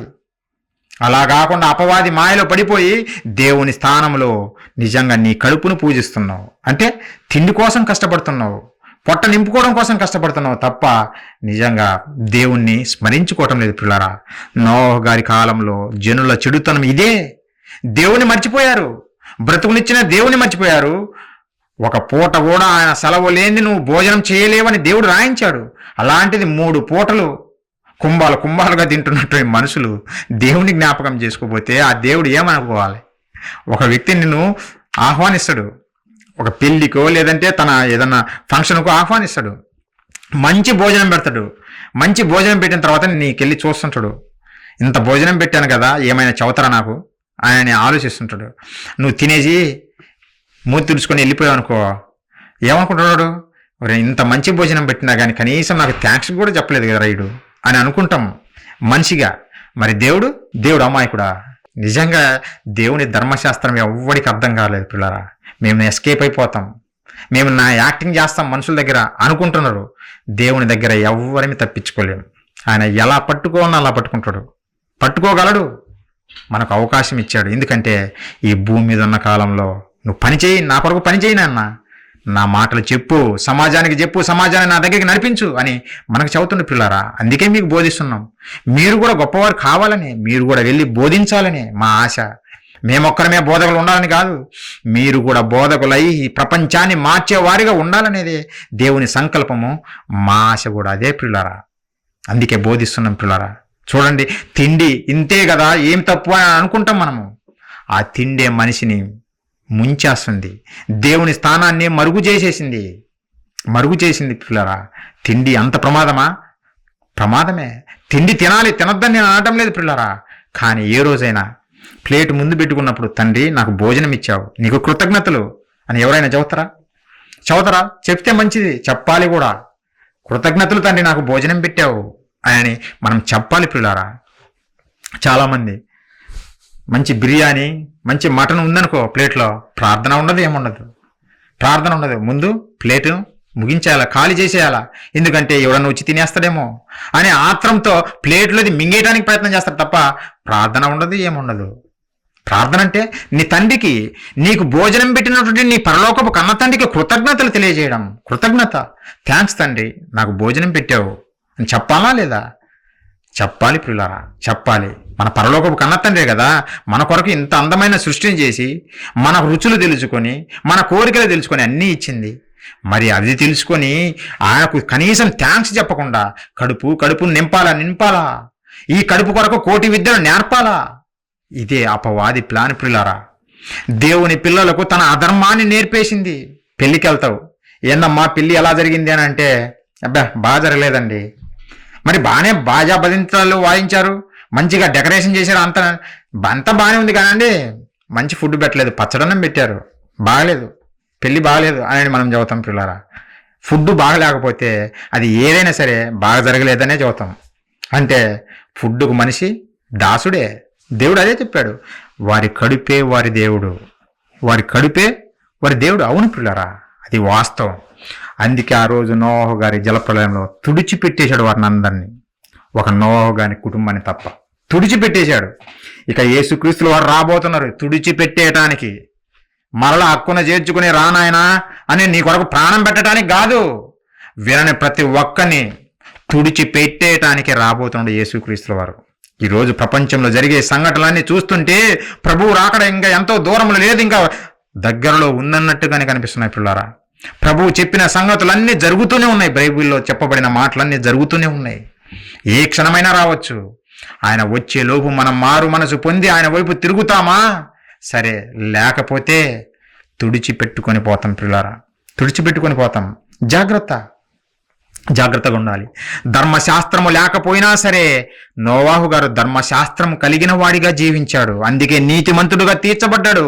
మిగతా వారి జనాంగం లాగా తిండి అని బ్రతకలేదు నోవాహు గారు. దేవుణ్ణి స్మరించాడు, దేవుణ్ణి జ్ఞాపకం చేసుకున్నాడు, భయభక్తులు నిలిపాడు పిల్లరా. అలాగే లోతు గారి కాలంలో ఎలా జరిగింది? లోతు గారి కాలానికి కూడా అదే అబ్రహాం గారి కాలంలో ధర్మశాస్త్రం లేదు. ధర్మశాస్త్రం లేకపోయినా లోతు గారు నీతిగా బతికారు. మరి ఆ జనాంగం ఎలా ఉన్నారో తెలుసునా? ఒకసారి చూడండి. ఆదికాండము 19వ అధ్యాయం మనం చూడగలిగితే 4-5 వచనాలు. వారు పండు కొనక ముందు ఆ పట్టణస్థులు అనగా సొదమ మనుష్యులు, బాలురును, వృద్ధులను, ప్రజలందరూ నలుదిక్కుల నుండి కూడి వచ్చి ఆ ఇల్లు చుట్టువేసి, ఎవరు? ఆ సొదమ ప్రజలందరూ లోతు గారి ఇంటినంతా చుట్టేశారు. ఎందుకు? లోతు, నీకేమైనా సహాయం కావాలా అని చెప్పడానికి కాదు. దేవదూతలు వచ్చారు లోతు గారి దగ్గరికి, దేవదూతలు వచ్చారు, లోతును తప్పించడం కోసం వచ్చారు. అగ్ని గంధకాలతో ఆ సొదమ గొమొర్రాను లేపేయబోతుంటే దేవుడు నీతిగా బతుకుతున్నటువంటి లోతును తప్పించడానికి దేవదూతలు వస్తే వీరు ఏం చేస్తున్నారో చూడండి. 5వ వచనం పిల్లారా, లోతుని పిలిచి, ఈ రాత్రి నీ యొద్దకు వచ్చిన మనుషులు ఎక్కడా? మేము వారిని కూడునట్లు మా యొద్దకు వారిని వెలుపలికి తీసుకుని రమ్మని అతనితో చెప్పగా, దేవదూతలతో కూడటానికి బయలుదేరారు వీళ్ళు. ఎంత దుర్మార్గులుగా మారారు చూడండి పిల్లారా. ఎవరు వాళ్ళు? పిల్లలు, వృద్ధులు. ఇంతకన్నా నీచమైన కార్యాలు ఉంటాయి ఆలోచించండి. పిల్లలకేమి తెలుసండి, వృద్ధులకి ఎందుకండి? అలాగని యవనస్తులు కదా, యవనస్తులు ప్రియులారా, ఎవడేమైనా ఇలాంటి దుష్కార్యాలు చెయ్యకూడదు. లోతు చేయలేదే, ధర్మశాస్త్రం లేదు లోతు గారికి కూడా, కానీ లోతు చేయలేదు. కానీ ఈ జనాంగం ఎందుకు చేస్తున్నారు? అపవాది, ధర్మ విరోధి నేర్పుతున్న కార్యాలు పిల్లరా. ఒక లోతు గారి కాలంలో ఇలా నేర్పింది, వ్యభిచారం నేర్పింది. అలాగే నోవహు గారి కాలంలో తిండి అని నేర్పేసింది పిల్లరా. అంటే దేవుని మీద తిరుగుబాటు చేసే విధంగా దేవుని పిల్లలను మార్చేస్తుంది అపవాది. అందుకే దేవుడు ధర్మశాస్త్రాన్ని ఇవ్వాలనుకున్నాడు పిల్లారా. ఇంకా మోషే గారి కాలానికి వచ్చేసరికి జనులు ఎలాగున్నారంటే చూడండి, ఇంకా మోషే గారి కాలానికి ధర్మశాస్త్రం ఇంక ఇవ్వబోతున్నాడు దేవుడు. అప్పుడు చెప్పాడు దేవుడు మోషేతోటి, నాయన ఈ చుట్టూ జనాంగం ఎలా ఉన్నారో చూడండి, నేను అప్పటికి వారికి ధర్మశాస్త్రం ఇవ్వకపోయినా సరే వారు ఎలా తయారయ్యారో చూడండి అని దేవుడు మోషే ద్వారా చదువుతున్నాడు పిల్లారా. ద్వితీయోపదేశకాండం 12వ అధ్యాయం 31వ వచనం పిల్లారా, 31వ వచనం నేను చదువుతున్నా. తమ దేవతలకు వారు చేసినట్లు నీవు నీ దేవుడైన యెహోవాను గూర్చి చేయవలదు. ఏలయనగా యెహోవా ద్వేషించు ప్రతి హేయ క్రియను వారు తమ దేవతలకు చేసిరి. వారు తమ దేవతల పేరట తమ కుమారులను తమ కుమార్తెలను అగ్నిహోత్రములో కాల్చివేదురు కదా. ఏం చేస్తున్నారు వీళ్ళు? దేవుడు గర్భఫలాన్ని పిల్లలను ఇస్తుంటే దేవతల పేరట వీళ్ళు అగ్నిలో కాల్చి పడేస్తున్నారు పిల్లారా. ఎలాంటి సమాజం వచ్చేసిందో చూడు. అపవాది ఏ విధంగా దేవుని పిల్లలను మార్చేసిందో చూడండి. ఇదే దేవుని మీద తిరుగుబాటు చేసే విధానము. వాడిలో ఉన్న క్యారెక్టర్లే మనలో కింద చొప్పించేసింది, మనల్ని కూడా దేవుని మీద తిరుగుబాటు చేసే విధంగా చేసింది పిల్లారా. మరొక మాట, లేవికాండము 18:22 నుంచి నేను చదువుతున్నా. స్త్రీ శయనము వలె పురుష శయనము కూడదు, అది హేయము. ఏ జంతువునందును నీ స్థలనము చేసి దాని వలన అపవిత్రత కలగజేసుకొనకూడదు. జంతువు స్త్రీని పొందునట్లు ఆమె దాని ఎదుట నిలవరాదు, అది విపరీతము. వీటిలో దేని వలనను అపవిత్రత కలగజేసుకొనకూడదు. నేను మీ ఎదుట నుండి వెళ్ళగొట్టుచున్న జనములు వాటన్నిటి వలన అపవిత్రులైరి. ఆ కనాను దేశస్థులందరూ ఈ కార్యాలన్నీ చేసేవారంట. స్త్రీలు స్త్రీలతోటి పోవటము, పురుషులు పురుషులతోటి పోవటము, జంతువులతో పోవటం, ఇలాంటి హేయ క్రియలు చేస్తున్నారని దేవుడు చెబుతున్న పిల్లారా. అందుకే మోషే గారికి ధర్మశాస్త్రం ఇస్తూ మీరు అలాంటి క్రియలు చేయొద్దు నాయన, నా ధర్మము మీరు ఫాలో అవ్వండి అని దేవుడు మోషే గారి ద్వారా చెబుతున్న పిల్లారా. ఆ రోజు ఇశ్రాయేలు ప్రజలకు నిజంగా జనాన్ని ఏ విధంగా మాయ చేసిందో, మోసం చేస్తున్నదో అపవాది. ఆలోచించండి పిల్లారా, ఆలోచించండి. ఇప్పటికీ మోసం చేస్తూనే ఉన్నది. ధర్మశాస్త్రము ఉన్నా ఇప్పటికీ మోసం చేస్తుంది. ఎందుకు? ఆ ధర్మశాస్త్రంలో ఏమి రాయబడిందో మానవాళికి తెలియదు. ఆ ధర్మశాస్త్రం ఎందుకు ఇచ్చాడో మనిషికి తెలియదు. ఆ ధర్మశాస్త్రం వినాలనే ఎవరికి ఇష్టం ఉండదు. అందుకే ప్రతి ఒక్కడు వాడి ఊరిలో పడిపోయి నాశనానికి పరుగులు తీస్తున్నాడు పిల్లారా, నాశనానికి పరుగులు తీస్తున్నాడు. వచ్చిన వారు కొద్ది మంది మీరైనా సరే విని గ్రహించండి, నేర్చుకోండి, దేవుడు కోరుకున్నట్టుగా బ్రతకండి. పరలోకం మనదే. అలా కాకుండా మన ఇష్టానుసారంగా బ్రతికితే, లోకంలో బ్రతికినట్టుగా మనము బ్రతికితే, అపవాదికి దాసులమైతే దేవుని చేతుల నుంచి తప్పించుకోలేం పిల్లారా. ఇలాంటి హేయమైన క్రియలు జరుగుతున్నందుకు దేవుడు చూసి తట్టుకోలేక నా పిల్లలు నాశనానికి పోతున్నారని, వారికి నా ధర్మాన్ని నేర్పాలని ధర్మశాస్త్రాన్ని మోషే గారి ద్వారా ఇచ్చాడు పిల్లారా. సీనాయి పర్వతం ద్వారా ఇచ్చి చెప్పాడు. ఇందుకు ధర్మశాస్త్రాన్ని ఇచ్చాను అని దేవుడు చెబుతూ చివరిగా మాట చూసి ముగించుకున్నాం పిల్లారా. కీర్తన గ్రంథము 78వ అధ్యాయము 5వ వచనం నుంచి నేను చదువుతున్నా. రాగల తరములలో పుట్టబో పిల్లలు దాని నెరుగునట్లును, వారు లేచి తమ పిల్లలకు దానిని వివరించునట్లును, వీరును దేవుని యందు నిరీక్షణ గలవారై దేవుని క్రియలను మరొకయుండి యథార్థ హృదయులు కాక దేవుని విషయమై స్థిర మనస్సు లేనివారై తమ పితరుల వలె తిరగబడకయు మూర్ఖతయు తిరుగుబాటును గల ఆ తరమును పోలి ఉండకయు వారు ఆయన ఆజ్ఞలను గైకొనున్నట్లు ఆయన యాకోబు సంతతికి శాసనములను నియమించెను, ఇశ్రాయేలు సంతతికి ధర్మశాస్త్రమును అనుగ్రహించెను, మన పితరులు తమ పుత్రులకు దానిని తెలుపవలనని వారికి ఆజ్ఞాపించెను. దేవుడు చెబుతున్నాడు, ధర్మశాస్త్రాన్ని నేను ఎందుకు ఇచ్చాను అని అంటే ప్రియులారా, మనం చూసాం ఎంతో ఘోరమైన కార్యాలు ప్రజల్లో ఉన్నాయని కొన్ని మాటలు మీకు చూపించాను. ధర్మశాస్త్రం లేని రోజుల్లో నీతిమంతులుగా బతికిన భక్తులు ఉన్నారు, అలాగే దేవుని విడిచిపెట్టిన అనేక మంది జనాంగం ఉన్నారు. అందుకే దేవుడు ధర్మశాస్త్రం ఇచ్చి చెబుతున్నాడు ఏమని తెలుసునా, నా ధర్మాన్ని మీ పిల్లలకు నేర్పండి, నేను ఇచ్చే ధర్మాన్ని, నేను చెప్పిన ధర్మాన్ని మీ పిల్లలకు నేర్పండి. దేవుని పిల్లలను దేవుని కొరకు పెంచాలి మనం. దేవుని కోరిక, దేవుని ధర్మశాస్త్రం అందుకే ఇచ్చాడు. మీరు మీ పిల్లలకు నా ధర్మశాస్త్రాన్ని నేర్పండి అని చెబుతుండే ఈ వచనంలో. మీ పిల్లలకు నా ధర్మశాస్త్రాన్ని నేర్పండి, అలాగే యథార్థ హృదయులై మీరు బతకాలి. అందుకే నా ధర్మాన్ని ఇస్తున్నానంటుండు. మీరు యథార్థ హృదయం కలిగిన వారుగా ఉండాలి, అలాగే దేవుని ఎడల స్థిర మనస్సు కలిగిన వారుగా ఉండాలి. ఎటు పడితే అటు తిరగకూడదు. కొంచెంసేపు దేవుడు, తర్వాత లోకము, దేవుడు లోకము, దేవుడు లోకము, అలా కాదు. దేవుని యందు భయభక్తులు కలిగి స్థిరులుగా కదలని వారిగా ఉండాలనే నా ధర్మశాస్త్రాన్ని మీకు ఇస్తున్నాను, మీరు నేర్చుకోవాలది అని దేవుడు చెబుతున్న పిల్లారా. అలాగే తిరుగుబాటు చేసేవారిగా మీరు ఉండకూడదు. ఒకనాడు జనాంగము తిరుగుబాటు చేసింది నా మీద, అలా తిరుగుబాటు చేసే విధంగా ఉండకూడదు. అపవాది ఏ విధంగా అయితే నా మీద తిరుగుబాటు చేసిందో మీరు అలాంటి క్రియలు చేయకూడదు. అలాంటి క్రియలు చేయకూడదు అంటే నా ధర్మాన్ని మీరు నేర్చుకోండి, అంతే కదా. నేర్చుకోకపోతే ఎలా నీకు తెలుసుద్ది? నేర్చుకుంటేనే మనకు తెలిసిద్ది ఏమి చెయ్యాలో ఏమి చేయకూడదు పిల్లారా. అలాగే మనలో ఉండే మూర్ఖత్వం పోగొట్టుకొని ప్రేమ కలిగిన వారిగా జీవించాలని ఈ ధర్మశాస్త్రాన్ని ఇస్తున్నానంటున్న పిల్లరా. చివరగా యేసు క్రీస్తు దగ్గరికి నడిపించడం కొరకే నేను మోషే గారికి ధర్మశాస్త్రాన్ని ఇచ్చానని చెప్పాడు. నా ప్రియ కుమారుడు, మీ అందరి రక్షకుడు క్రీస్తుల దగ్గరికి నడిపించడం కొరకే ఈ ధర్మశాస్త్రాన్ని మీకు ఇస్తున్నాను అని దేవుడు చెప్పాడు పిల్లరా. ఆ రోజు మోషే గారికి ఇచ్చాడు, ధర్మశాస్త్రాన్ని ఇచ్చాడు సీనాయి పర్వతం మీద. ఎందుకు? చుట్టూ ఎటు చూసినా అధర్మమే, అపవాది క్రియలే, ఘోరాలే, నేరాలే పిల్లారా. అందుకే దేవుడు తన పిల్లలు చెడిపోకూడదు, తన పిల్లలు గొప్పవారిగా ఉండాలి, తన కొరకు బ్రతకాలనే ఆశతోటి పిల్లారా నిజంగా ధర్మశాస్త్రాన్ని మోషే గారికి ఇచ్చాడు. మరి ఆ ధర్మశాస్త్రంలో ఏముంది, దేవుడు ఆ ధర్మశాస్త్రంలో ఏమి చెప్పాడు అనే విషయాలన్నీ ఒక్కొక్కటిగా మీకు నెక్స్ట్ క్లాస్లో నుంచి నేర్పుతాం పిల్లారా. ప్రార్థన చేసుకుని ముగించుకుందాం పిల్లలు. అందరు తలలో వచ్చినట్లయితే ప్రార్థించుకుందాం. మహాపరిశుద్ధుడా, ప్రేమగల మా కన్న తండ్రి, మీ పరిశుద్ధమైన, ఘనమైన, శ్రేష్టమైన, మహోన్నతమైన మీ నామానికి వందనాలు తండ్రి. నాయన, ఇక్కడ కొంతకాలం నుంచి మీ ధర్మశాస్త్రం ఎంత ఉన్నతమైనదో, మీ ప్రేమ ఎంత ఉన్నతమైనదో తెలియజేస్తున్నాం నాయన.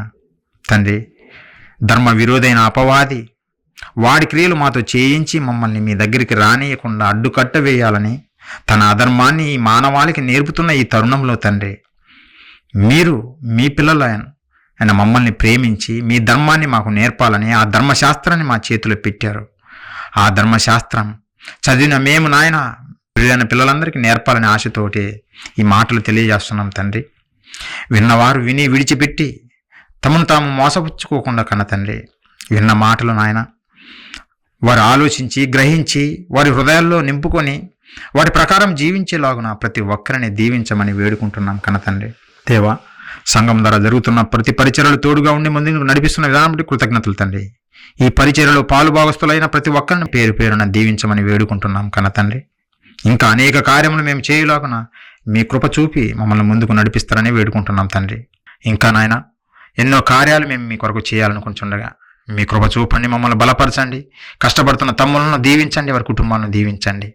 ప్రతి ఒక్కరము ఐక్యతతో అన్నదమ్ముల వలె మీ నామ మహిమార్థమై జీవించలాగున కృప చూపండి. ప్రతి ఒక్కరము మీ సేవలో ఉండులాగున మమ్మల్ని అందరినీ బలపరచమని వేడుకుంటున్నాం తండ్రి. మీ చిత్తమైతే మా ప్రభువు మా రక్షకుడు క్రీస్తు వారి రాకడ ఆలస్యమైతే మరలా మేమందరము మీ సన్నిధిలో చేరి మీ మాటలు ధ్యానించుకునేలాగున నేర్చుకుని మీ కొరకు ఫలించులాగున మమ్మల్ని దీవిస్తారని వేడుకుంటూ తండ్రి, ఈ ప్రార్థన మా ప్రభువును మా రక్షకుడును మీ ప్రియకుమారుడైన క్రీస్తు వారి పుణ్యనామాన్ని అడిగి వేడుకొనుచున్నాము తండ్రి. ఆమేన్. మనందరి తండ్రి అయిన దేవుని ప్రేమయు, మన రక్షకుడు ప్రభువు క్రీస్తు వారి మహాకృపయు, పరిశుద్ధాత్మ దేవుని అన్యోన్య సహవాసము మనకును సకల పరిశుద్ధులకును దేవుని చిత్తము చొప్పున జరిగించుతున్న ప్రతి ఒక్కరికి తోడైండి నడిపించునుగాక. ఆమేన్. ప్రియులారా, మీ అందరికీ ప్రభునామంలో వందనాలు తెలియజేస్తున్నాను.